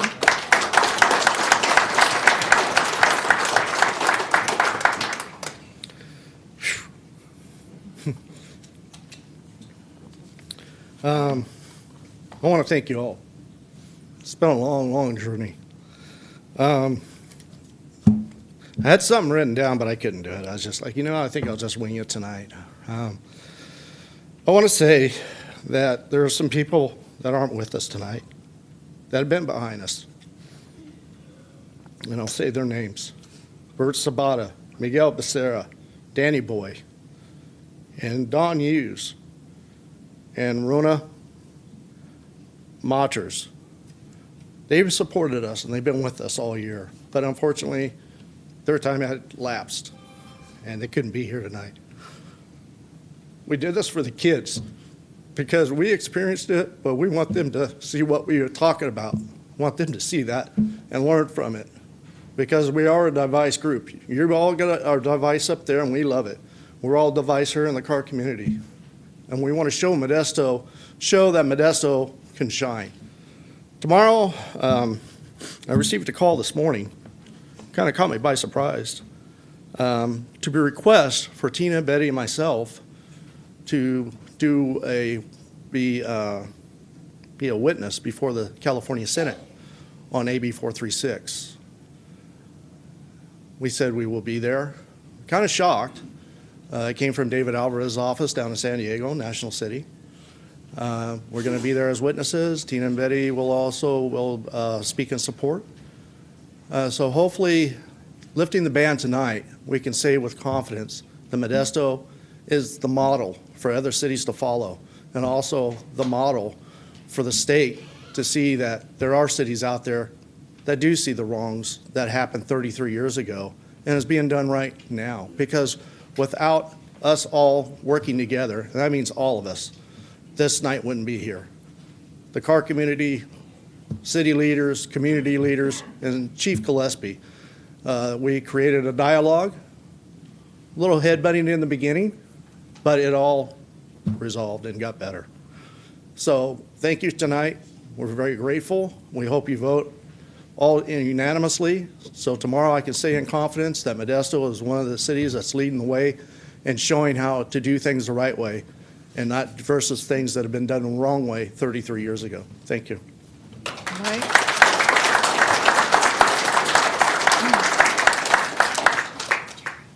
Thank you. We could have the presentation back up.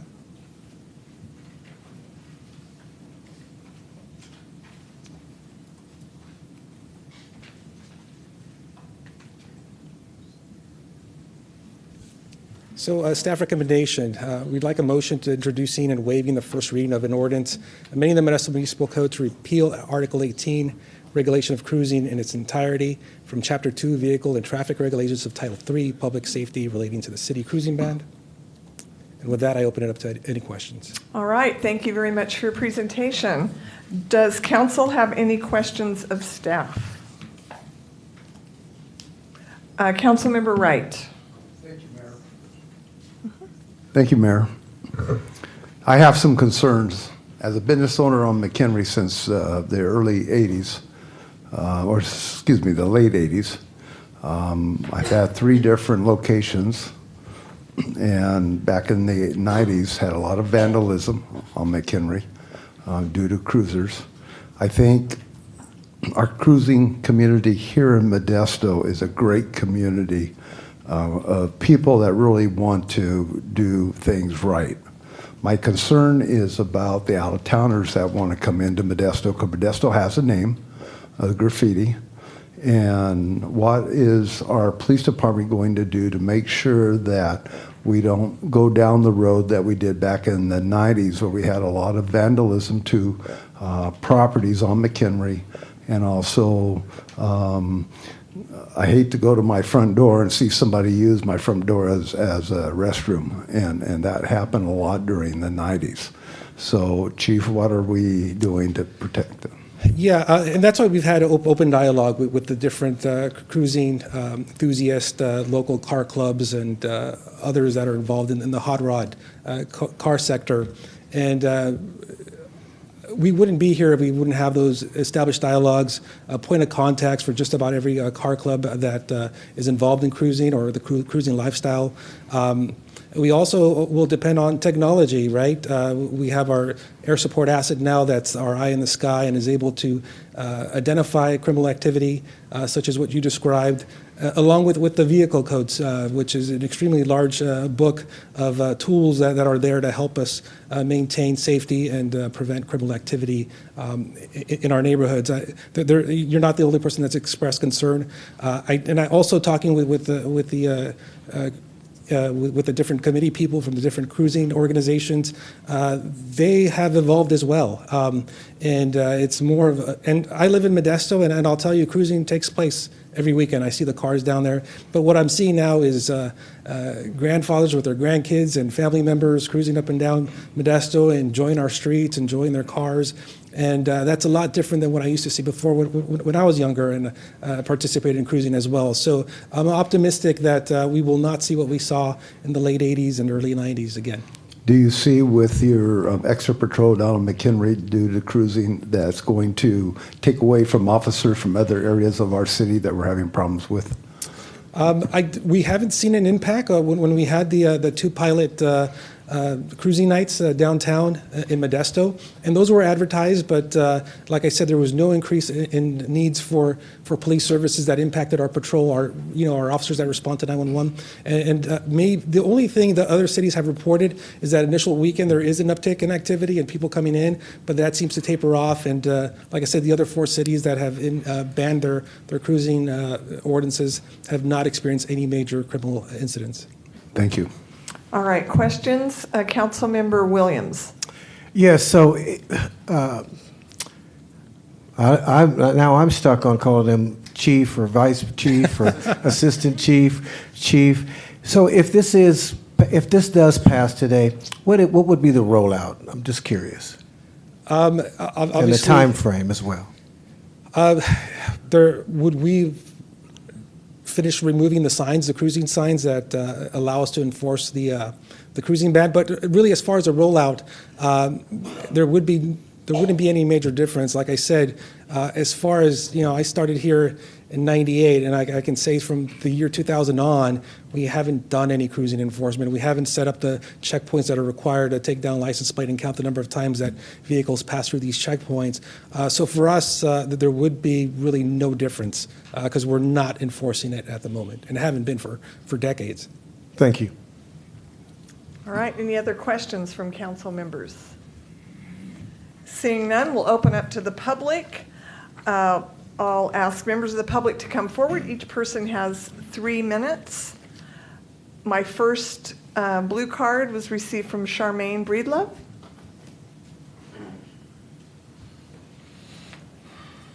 Is Charmaine here? All right, I will come back to Charmaine in case they return. Chris Murphy.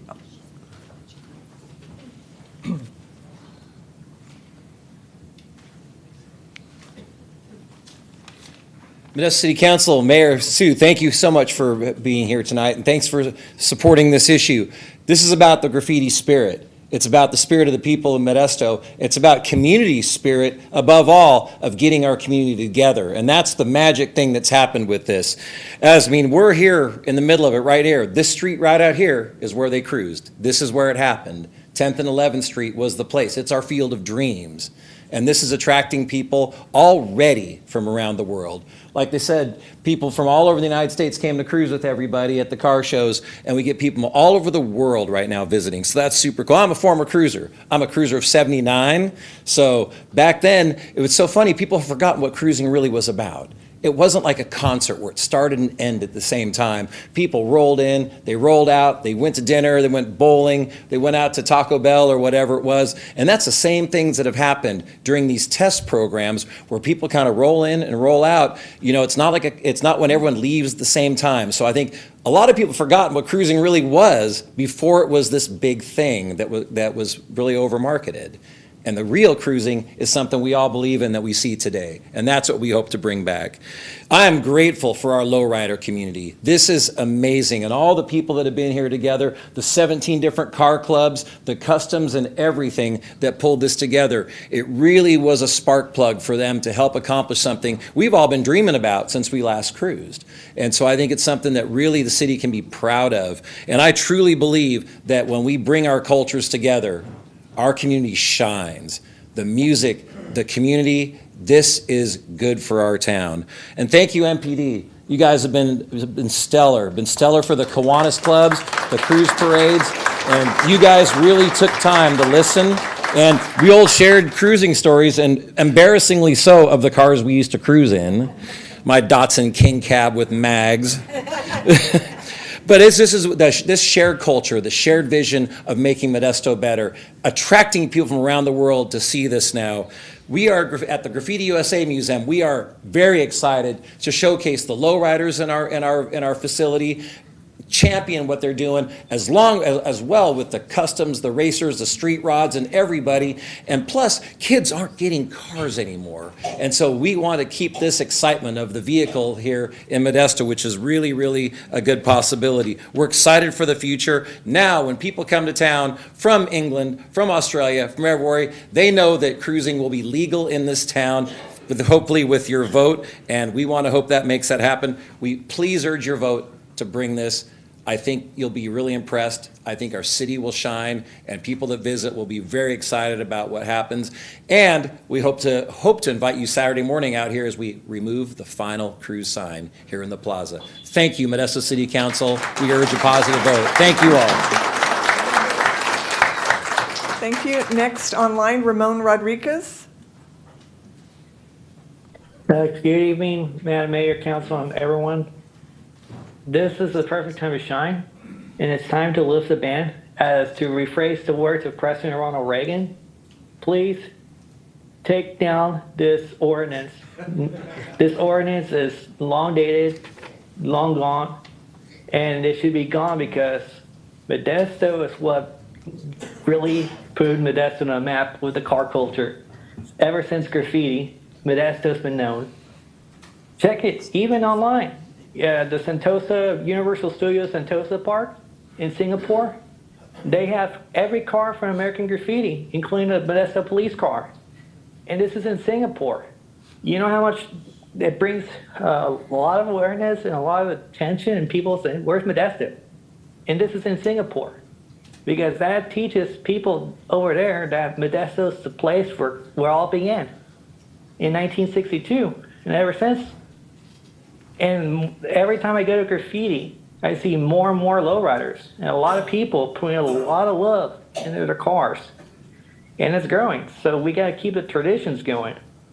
And every people telling stories. And I heard in every previous council meetings about their cruising stories back in the day.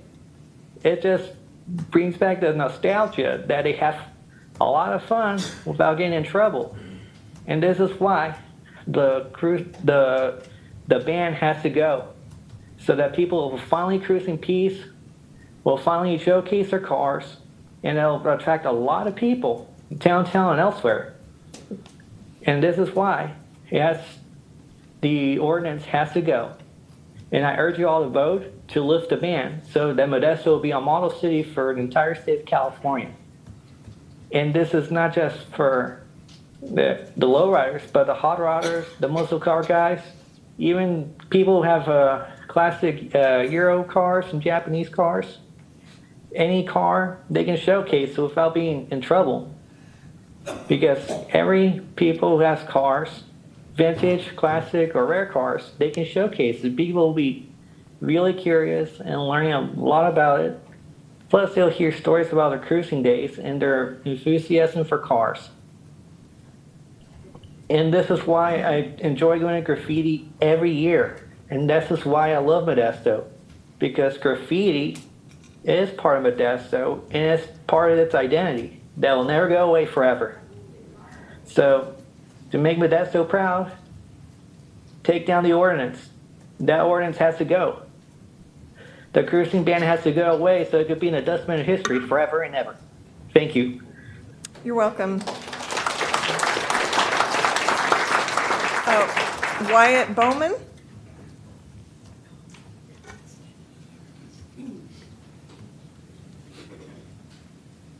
Thank you, Your Honor, members of the council. I'm Wyatt Bowman. I'm the president of the Farrell's Car Club. We're the biggest car club in the world of its type. We've got chapters all over the United States and 13 countries around the world. All started right here in 1948 in Modesto. I'm proud to be the president of all those members. A lot of them came in for graffiti night, then the graffiti week, basically, is what we used to call it, when we couldn't put everything together. Only thing I can see that we're going to have any problem with any of this, we're going to have to police ourselves. Each club, each president of the club or representative of the club going to have to watch our own group of people. Because when we stop policing ourselves, then the police are going to police us, and then it'll be over. We can't act out. We can't pull stupid remarks and things on the streets that's illegal anywhere, let alone when we're going to be on a probationary period probably for this. And somebody can blow it real quick. Every Friday night we hold a conducted cruise night down at the Valero here on McHenry. We used to be over at the Cali Burger until they closed. And for 27 years I put on one at the A&W. Didn't have any problems. I'm proud to be down at the Valero now on Friday nights. A lot of them are Modesto Police Department come down there and they talk. We have a good time. Everybody is older now than we all were in 1973 when the movie came out, or the 1980s when it was going strong. I was here for the first one in 1973 when the movie was released. Had a 1950 Buick, still got it to this day. Have a ball with it. We started this club here in Modesto, and it has grown and grown and grown. Modesto has become the cruising capital of the world. It's been said that many times. But we have that responsibility as car owners, as citizens of the state and citizens of this city, that we have to have the responsibility. Alcohol is illegal to drive, and alcohol is illegal to have in the parking lots. At a Farrell's event, there is none. If you are, you're out. Because that right there is going to cost you trouble. I don't care what anybody says about it. What culture, who's doing it, or whatever. Alcohol and cars don't mix. And then in that, we're going to have to police ourselves for. Because it will happen. I don't care how good we are at it, it does and will happen. I want to thank everybody on the council and Your Honor. Thank you so much for letting me have a time to say something. Sorry, I've got a hoarse throat today. I've had a summer flu and it sucks. But anything the Farrells could ever do, my number is on those cards. I can easily be found every Friday night down at Valero. So anything we can ever help with. We got 250 Farrells right here in this community. So anything we can do, let me know. Thank you. Thank you. All right, next is Dennis Wister.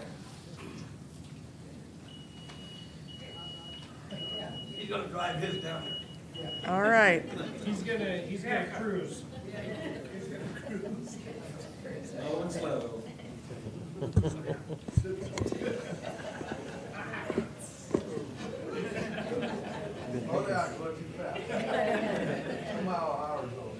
Based on who? Okay. My name is Dennis Wister. I'm retired from Stanislaus County a few years ago as a building official. And I am a member of the Farrells Club. I've been there for about 2 years, and I loved it. That's when I've purchased my car, which happens to be a 1933 Ford Custom. Right now it's in the hospital getting repaired. I'm just here to support the whole thing, the whole ban of removing the ordinance or repealing it. I know my president kind of took some of my thunder, but that's all right. I got him to do it. And I want to thank the police department for their support in this item. And I hope all of you understand that this really does something for the cruising culture, all of them. Thank you very much. Thank you.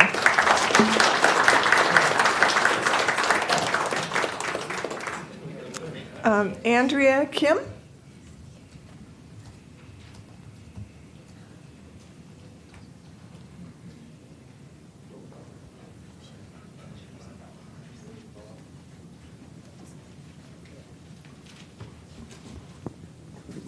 You hear me? It's been a long time, everybody. How you been? It's been a long time. So I'm here as an original member of the Modesto Cruiser Council. We are working parallel to what they're doing. We do have the same beliefs. We're here on a commonality. As a representative and a proxy for the Family Struggle Car Club, Rebirth Car Club, Estilo Candelaria Car Club, Califas Style Car Club, Straight Riders Central Valley Car Club, and along with several solo riders, we're here in support of lifting the ban on cruising in Modesto. We also have run our own statistics. We've had our own events, and we have policed ourselves. I'm sure a lot of you follow my social media. I'm on there like crazy. We have yet to have any incidences. We have fundraisers, and the garbage that's left over, which is the recyclables, we donate to the homeless.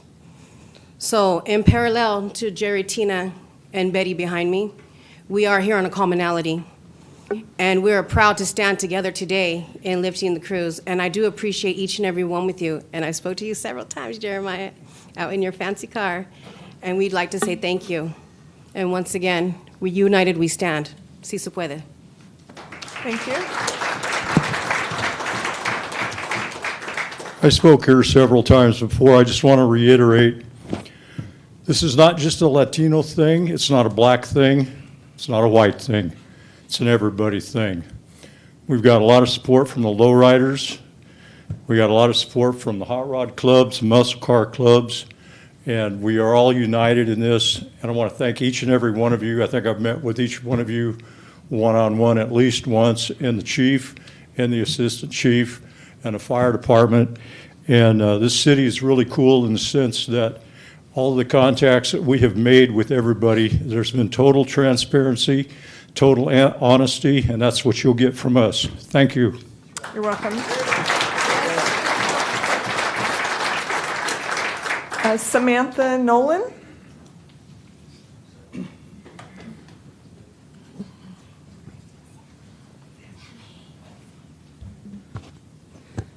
We're good. Okay, sorry. I know it's been a little while since you've seen me, Miss Mayor Zoelin, but I had to take a break from the council and all that for a lot of personal reasons. But if you guys know me, I'm Jim's daughter from 209 Howard Events, but I'm also here representing the next, generation of cruisers.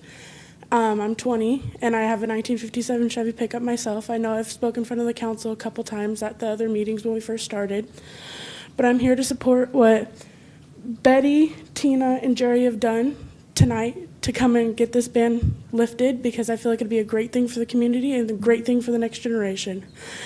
And I know it's short and simple and sweet, but I just wanted to say thank you guys all for coming tonight and coming together. And I want you guys to know this is a great thing for the next generation. As you said, you love seeing the kids out here, and from what we've brought from our events, the kids enjoy it, and we hope it creates memories for them to continue in, the culture and the community forever. Have a good night, guys, and thank you. Thank you.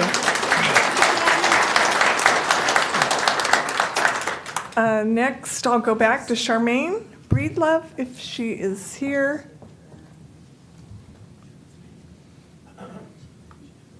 Apparently not.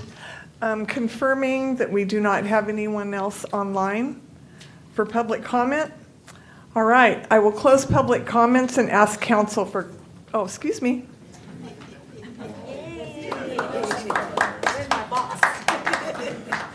You can't forget me.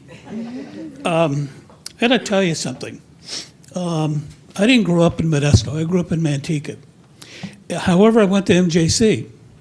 And so my first year in MJC, I had a English class, and it was very interesting. This professor, the first thing that he said to us in day one of the class was, he said, I also teach at Stan State.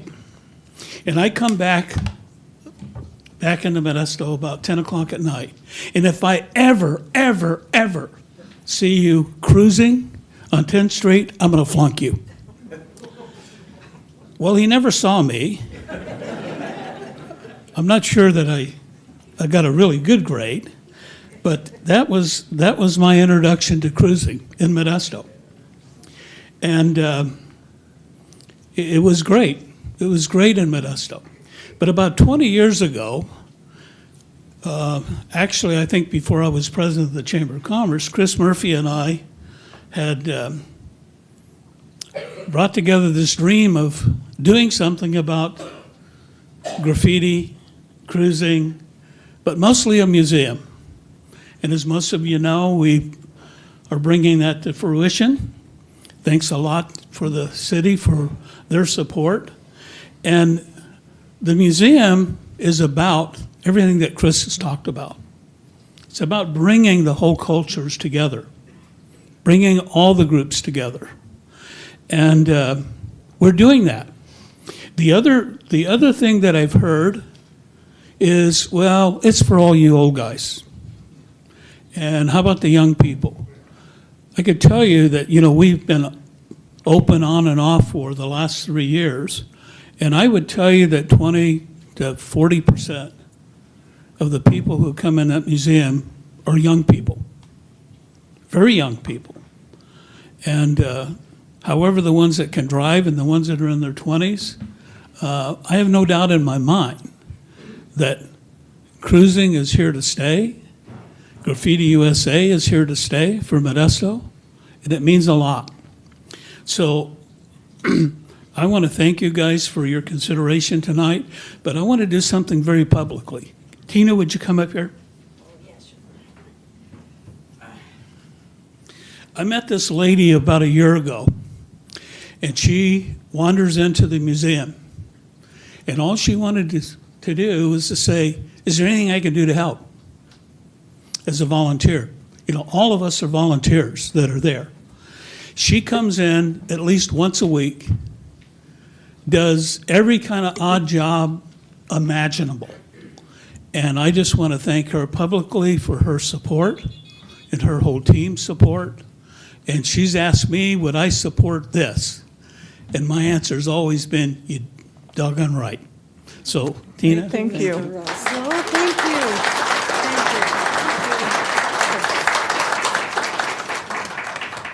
All right. Go ahead, step forward. Right. Good evening, Mayor Wallen, council members, and members of the public. My name is Justin Farkas, and I'm here today on behalf of our State Assembly member, Juan Alanis. I come before you today to express our office's support for the repeal of Chapter 2, Title 3, Article 18, entitled Regulation of Cruising from Modesto Municipal Code.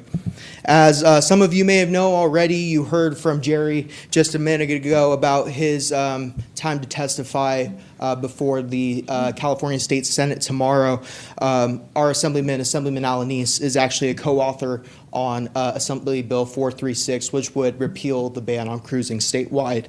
With that being said, we really wanted to be a part of this bill because we felt that it's crucial in both preserving and restoring the heritage of cruising culture, a culture that was molded by our city. But what is even more crucial is the effort put forth by our local police department, Chief Gillespie and Assistant Chief Valencia, for their efforts in listening to the people of our city and our lowrider community, and for doing the legwork to ensure that we see positive change with the repeal of this ordinance. With that being said, we're also really grateful that they're making the effort to get ahead of this bill, Assembly Bill 436, that's on the fast track to the governor's desk. We're expecting to see it there, hopefully within the next few weeks, if not by the end of the year. And we fully expect that bill getting passed. We're really grateful having partners like Jerry and other members of the community behind me. And we really thank you guys for your time, and we're looking forward to seeing this pass. So thank you guys. Right, thank you.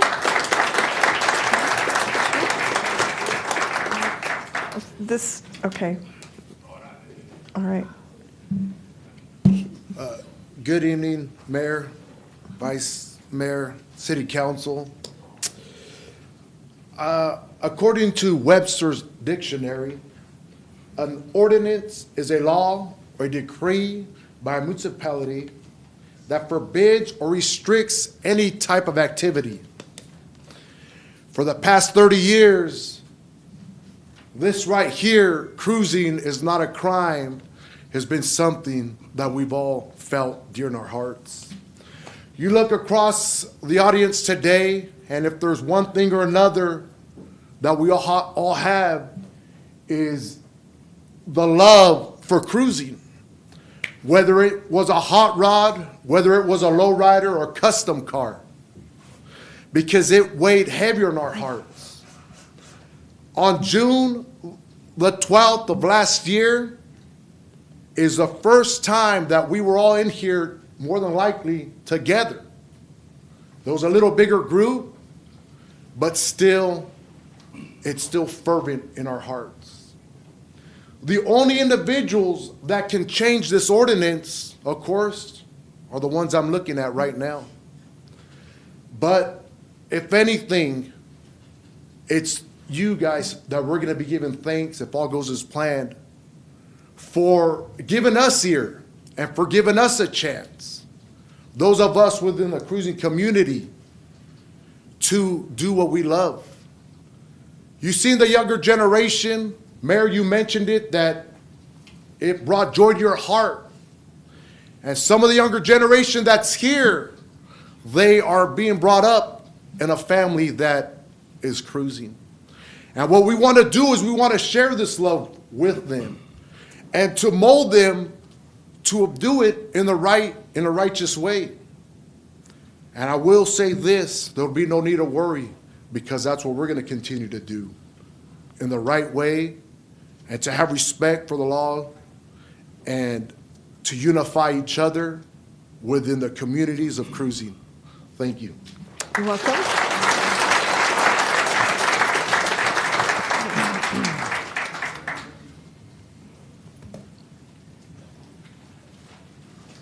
Hello, okay.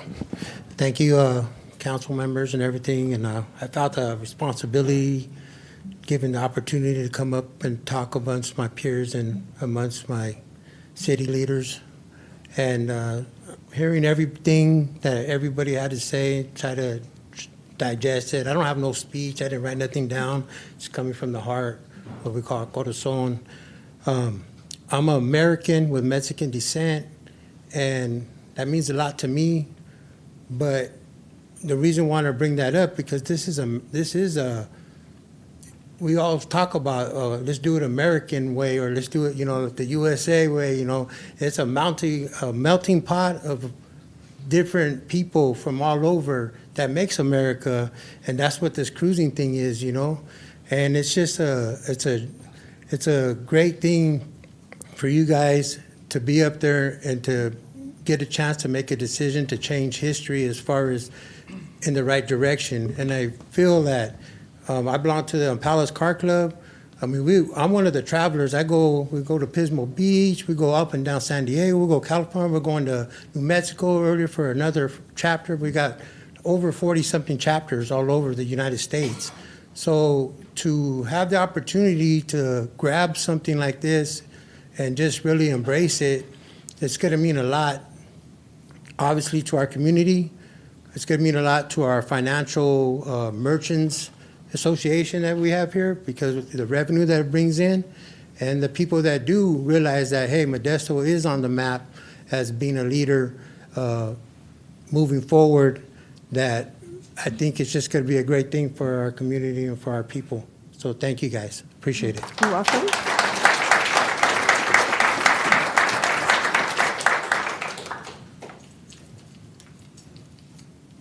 Mayor, Councilman, good evening. John Steyer, Modesto. I didn't think I had anything to say until these folks here in the front row got up and spoke. And I started thinking back. And there's a lot of people here with good memories, but sometimes folks don't remember a couple of years back. 2019, 2020, no graduations, no visiting, everyone stay inside. Well, in June of 2020, I was out in the front yard doing some work, and there's some cars started coming around the corner. And I looked at them, and then they parked right next to my house. And I won't take the time to show you, but you can look later if you want. Some really nice Impalas, a 65 fire engine red, beautiful. And there was a baby blue one, and there was some really neat stuff. They were going up to the corner to go down to wish a happy graduation to some seniors. that weren't having a graduation party. They were out doing things to help the community. It wasn't about their love of cars, their little cherry. It was about them giving to the community. Now, in my way of thinking, a string of cars, all similar, going out together, that's cruising. Okay, that was essentially an illegal thing that they were doing that was, thank goodness, not enforced, but they were giving to the community. My daughter's 30 years or 32 years old.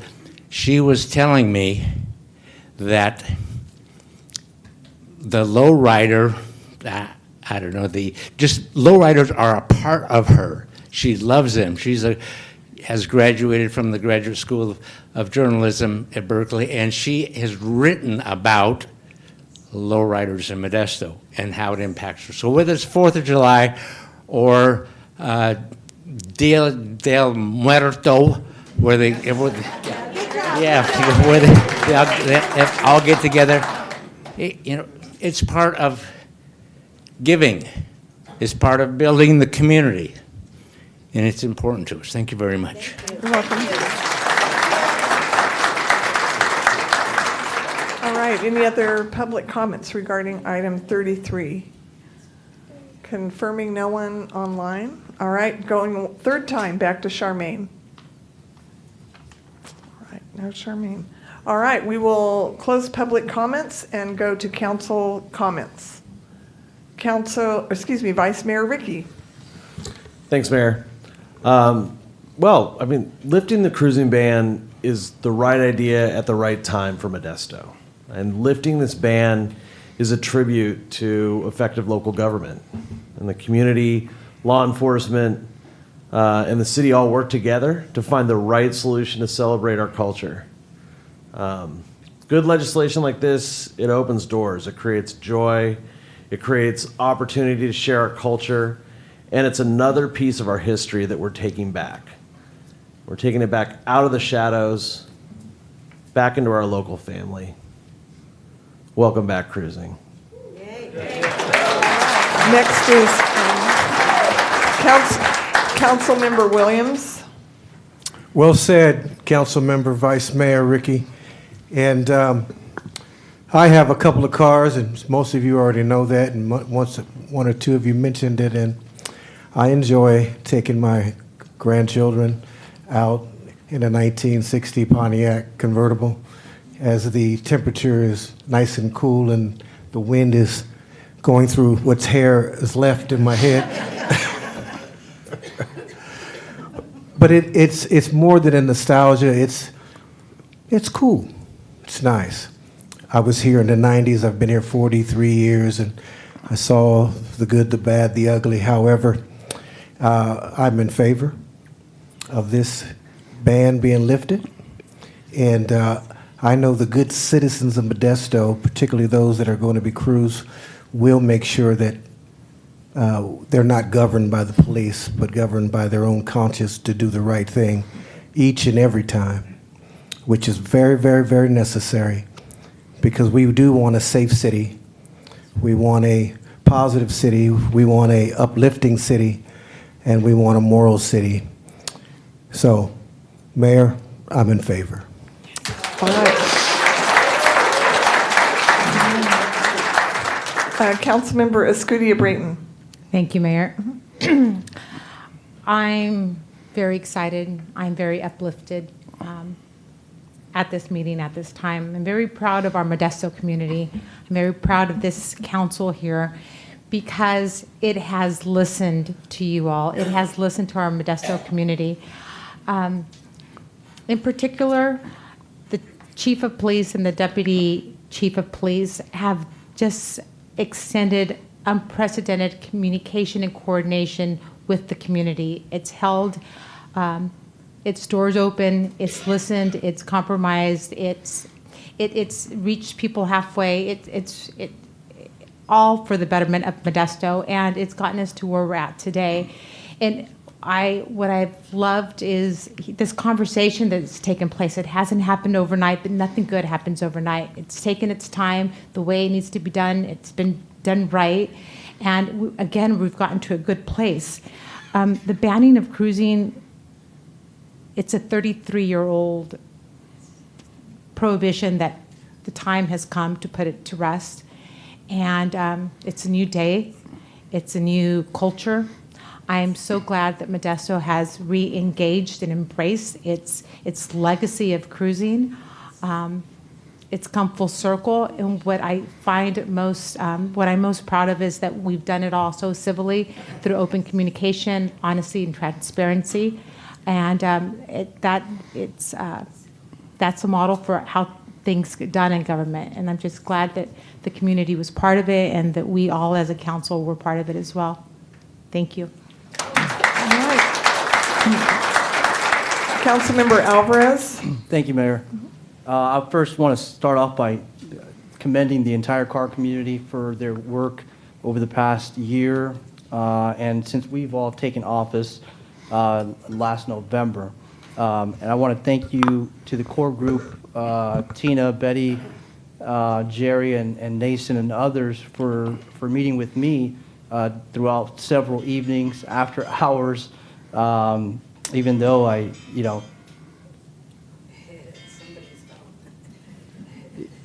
sorry, that threw me off. Show must go on. So I want to thank you guys for your time, for meeting with me, having substantive, respectful dialogue. That really, I think, is the key to making all of this work. And I believe that cruising is an expression of culture, right? And I believe that cruising transcends ethnic boundaries. We have Latinos, African American, Asian, and hot rodders all coming together to bring about change and enhance the quality of life here in the city of Modesto. And if that's not democracy, folks, I don't know what is. That is literally the essence of democracy. And I think when we do it in a respectful, transparent, and civil way, having substantive dialogue, even despite differences of opinions, generating different ideas leads to solutions. And I think that's what we're seeing here tonight play out. And I'm very happy, I'm very pleased to be a part of the city. I'm very pleased to be a part of the cruising culture. It's in my blood. I'm back from the 4th Street Park days. Betty knows my family, lived right up the street from the house I grew up in. And so I'm very happy, and I'm in support of this. Thank you. Councilmember Wright. Thank you, Mayor. It was 1974, September. It was orange Vega. Everybody remember Vegas? Driving down McHenry. There was a good-looking gentleman in a '69 Chevy sitting in front of Deluxe Cleaners. And 10 months later, they were married. If we hurry up and get done with this, I can go home to that lady of 48 years, and I can say I'm the only one up on this diocese that met their wife cruising down McHenry. So I'm looking forward to seeing cruising the way it was back in the 70s, and I'm confident that you won't let us down. If not, we're going to send the pharaohs out after you. Thank you, Mayor.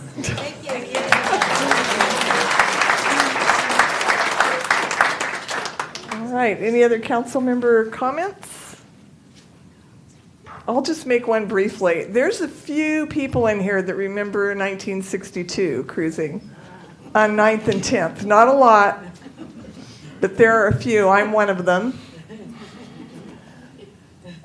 I was born in 1954. I remember it well. Remember it well, watching, and I could not wait to have all that fun when I was a teenager. So it was a lot of fun, and that's what I want our goal to be going forward. To have lots of fun and enjoyment and be out with families and make Modesto the best place that it can be. Nick Bavaro. I too cruised on McHenry, but there's some things you just take to the grave.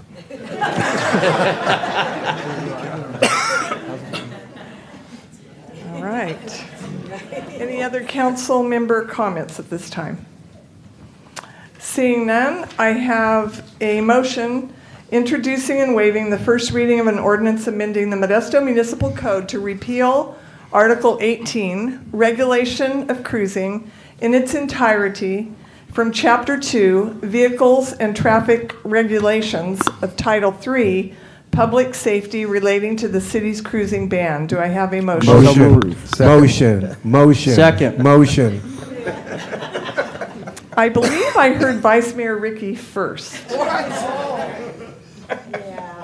Second. So we have a motion there. And a second. I believe Second. the second came from Got a miss. Councilmember Alvarez.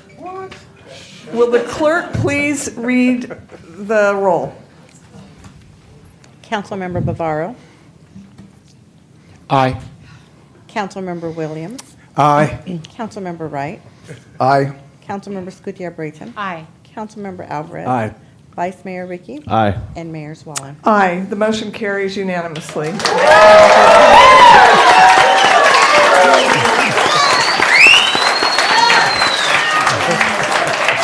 right. Thank you very much. At this time, we will take a 5-minute break and return at 7:50.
All right, we will reconvene. Hit that gavel. If you are going to remain, please sit down. The meeting will now resume. Thank you very much, everyone. I'm sorry. I'm sorry, Mayor. They need to sit down.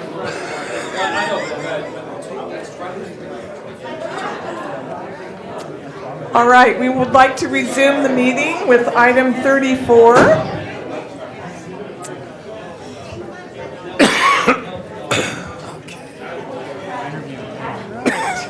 This is item 34. Consider an ordinance amending the Modesto Municipal Code to add Article 21 titled Sideshows, Street Races, and Reckless Driving Exhibition to Chapter 2, Vehicles and Traffic Regulations, to Title 3, Public Safety, to establish regulations and penalties related to sideshows, street races, and reckless driving exhibition. All right, can we have a staff report? Good evening once again. My name is Ivan Valencia, the Assistant Police Chief for the Modesto Police Department. In item 34, I want to present a proposal for council to consider amending the Modesto Municipal Code to make it unlawful to participate in sideshow events, street races, and reckless driving. I will have a short PowerPoint once again to go over our proposal for this ordinance.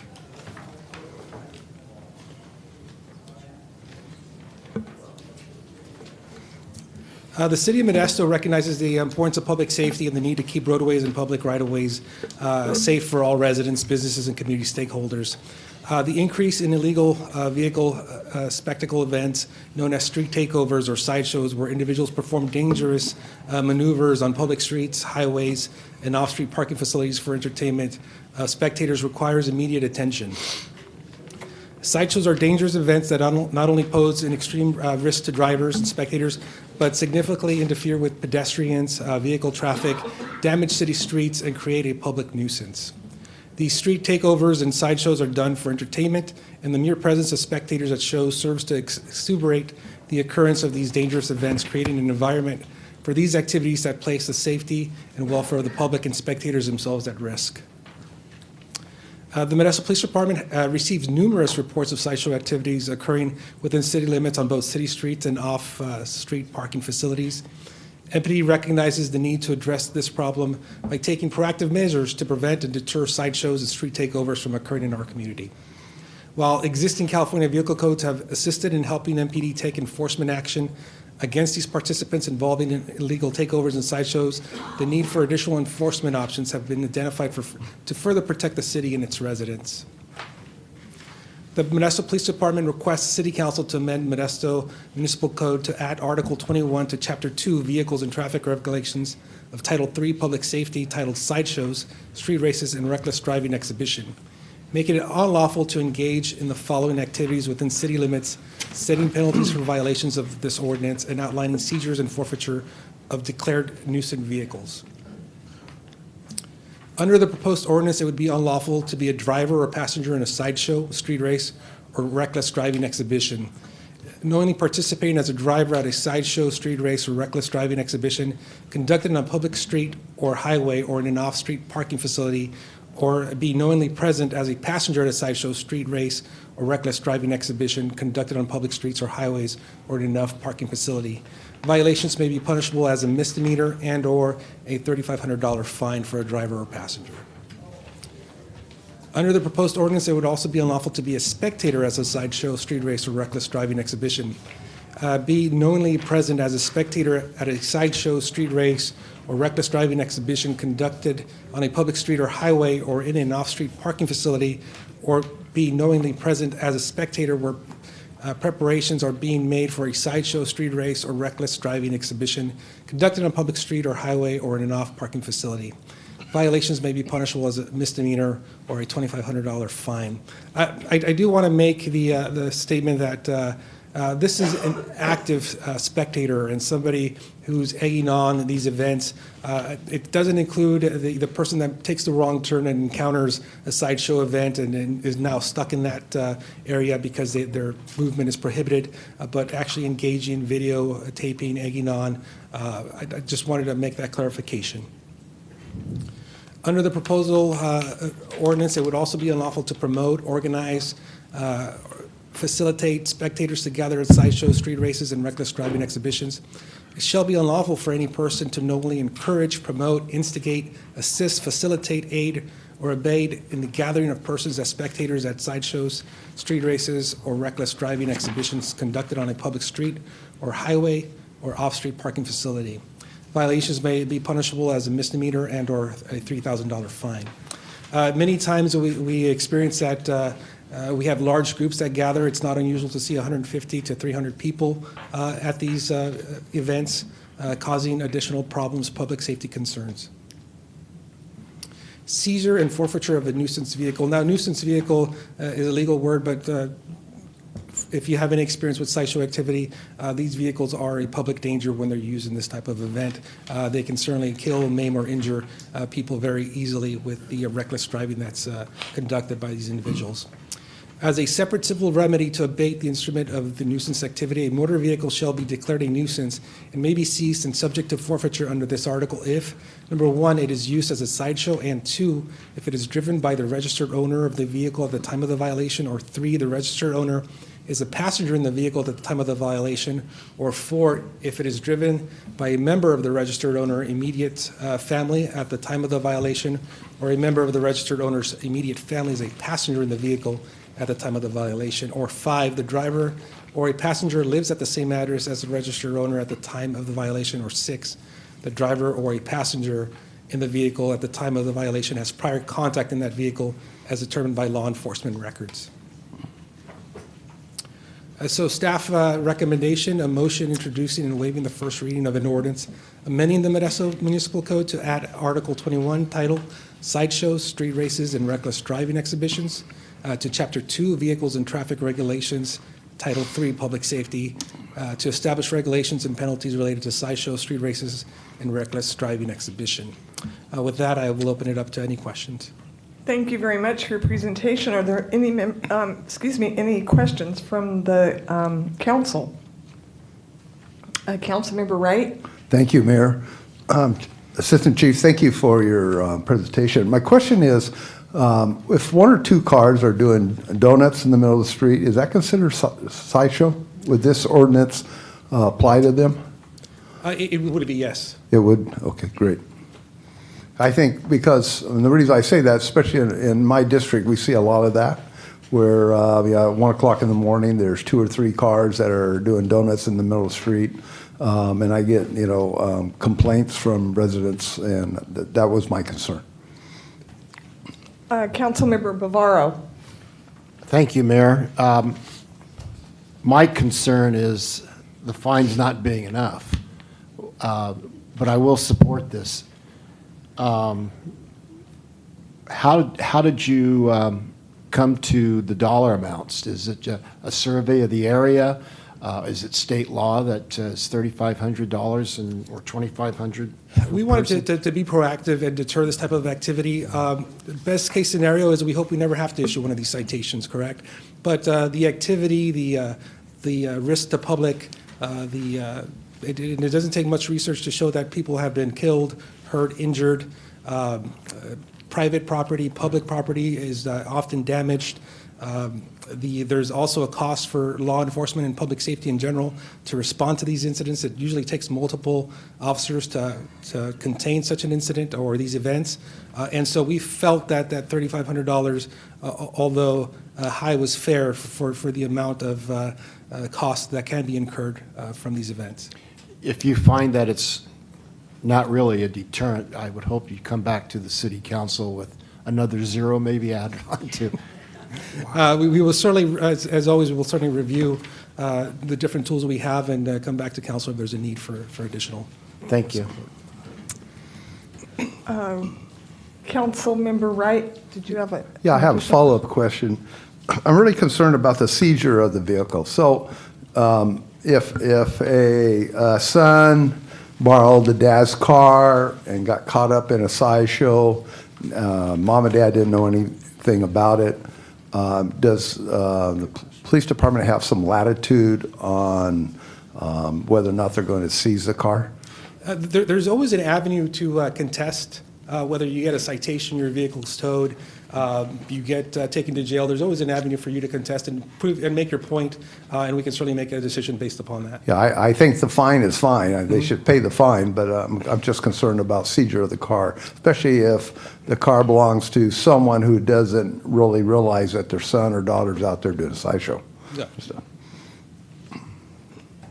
Councilmember Scudia-Brayton. How will we be utilizing our technology, our assets in the air, our cameras to help us implement this? That's a good remark there. We will certainly use our airplane as well as our overt cameras that we have throughout the city, and we plan to expand those as well. But all that could be evidence used to support making these violations, citing people, taking cars. We're very fortunate in the city. We also have body cams and dash cams on our vehicles, which allows us to gather very important evidence when we want to prosecute these cases. Okay. Will that include footage from cell phones and footage images that are posted on media? Yeah, if people make that available and it's publicly accessible to us, and they want to point us in that direction, it could contribute to somebody that's promoting an event or being a spectator. Okay, thank you. Councilmember Alvarez. That was my question, but that last piece there, I was going to ask, what defines a promoter? And it carries into the digital world, right? Into the internet, social media, blogs. Yeah. It could be any of that, right? Yeah, when I was growing up, it was flyers, right? Right. And probably they still exist to some degree, but now it is all the social media platforms where people post, give directions, instructions on how to get to places, times, and dates. That would be considered a promoter. Okay, and where does the line end if, for example, the engagement on social media, if someone shares, likes, retweets, reposts, where do you draw the line there? Yeah, it would be that original post. For example, if you were to like that post, you would not be a promoter, right? It's just somebody liking Intent. what was said. Correct. Gotcha, thank you. Councilmember Williams. Thank you, Mayor. Assistant Chief, how are we going to let the public know, and then how often are we going to let the public know about these fines? The one thing that was interesting to me when I was up in Police Air Force One, or whatever you want to call it, for 2.5 hours, that camera is outstanding. It zoomed in 5 miles from the location we were at. And these folks are not going to be able to get away from getting a citation even from the air. But my point is, some of these are going to be young people who just foolishly have done some dumb things. And, their parents are going to be the ones technically that's going to take the brunt of the issue. However, how are we going to really get the community to understand that this is the fines, this is what's going on, so that even the parents would know to be able to help your young people to do the right thing? Yeah, anytime a new law is enacted, whether it's state, federal, local, there's always a educational component to that, and this will be no different. In fact, that has already started. A local news agency did an interview today and asked me about the proposal of a ban for sideshow activities. So that information is already starting to be out there, and I did mention the fines and what would cause you to become in violation of this proposed ordinance. And then moving forward, using the department's social media platforms as well as the city's to inform our public, and those get then reshared, by other groups or individuals to continue the education. As far as the airplane, we're starting to learn how to use that asset, and also using that to promote the fact that it's up there, gathering anytime we have evidence and particular incidences, we can surely share that and show how the airplane's being used, similar to what we did with the fireworks stuff this 4th of July. Any other questions from council members? Chris Rickey, Vice Mayor Rickey. Super quick. So you mentioned the video that you got from the fireworks through Sky One, Air Force One. Anyway, that made some pretty intense, effective social media. I'm hopeful that we can get some of that for the sideshows, because I think that, sometimes a picture's 1,000 words, right? Correct. All right, I do not see any further questions from council members. We will open this up to the public for public comments. This is for item 34, and the first blue card that I have is Jerry Thompson.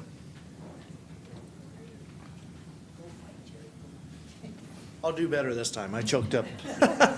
It's all right. Well, cruising culture of Modesto, I would like to gladly say we helped be a part of this. The reason why is when we were working on lifting the cruising ban, we had brought it to the chief's attention that we would like to see something done also about sideshows. And we would support it, and we gave some of our input.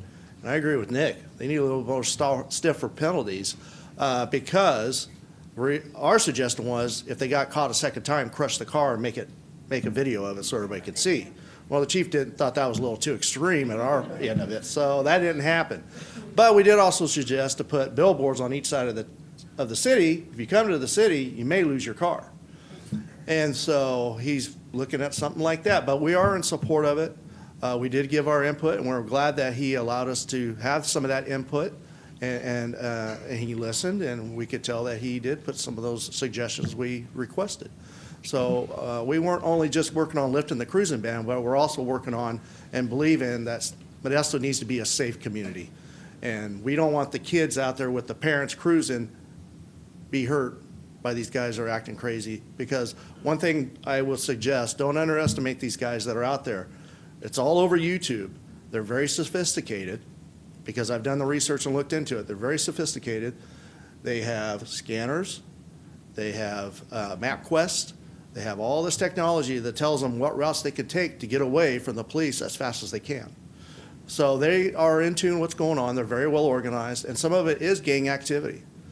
The ones that show up to watch, they don't know. They're just thinking something cool. But there is gang activity, and there is use of illegal fireworks. You will see it on the YouTube. So my suggestion for you guys is to watch them. You'll get a better understanding and feeling what they really do. They're very well organized, and I'm glad that the police department is going to do something to stop this. Thank you. You're welcome. Next online is Jenny.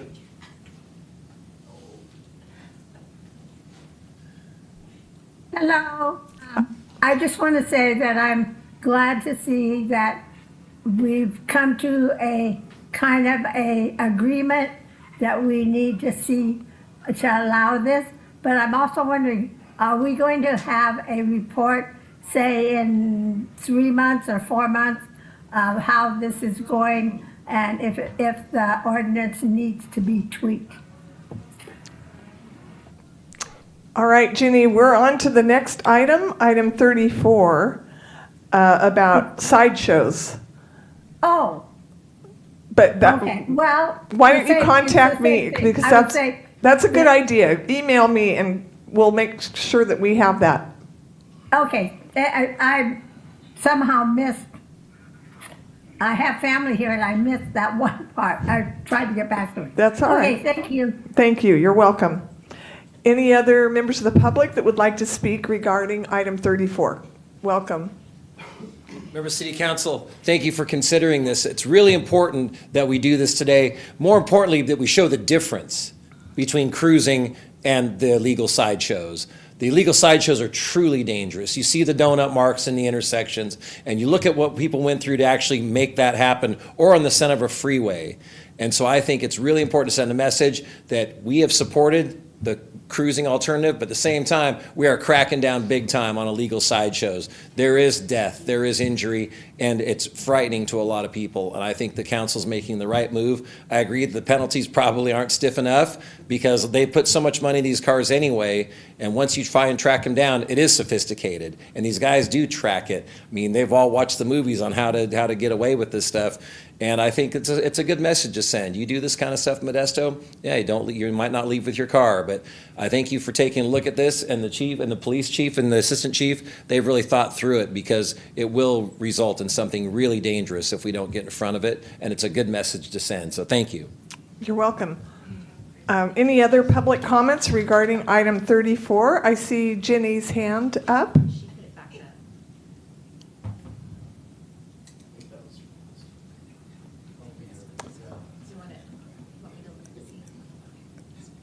Jenny, did you want to speak regarding item 34? Okay, all right. All right, I'll close public comments at this time and ask council members for further comments. I will make a comment that I am in favor of this ordinance. I want to send a clear message that this is unsafe, and the penalties are much less than if someone lost their life in this type of activity. It's extremely dangerous, and I want to make Modesto the safest place that it can be, so I am in support of this. I have a motion introducing and waiving the first reading of an ordinance amending the Modesto Municipal Code to add Article 21 titled Sideshow, Street Races, and Reckless Driving Exhibition to Chapter 2, Vehicles and Traffic Regulations, to Title 3, Public Safety, to establish regulations and penalties related to sideshows, street races, and reckless driving exhibition. Do I have a motion? Motion by Councilmember Escutia-Brayton. Second. Second by Councilmember Williams. Will the clerk please call the roll? Councilmember Bavaro. Aye. Councilmember Williams. Aye. Councilmember Wright. Aye.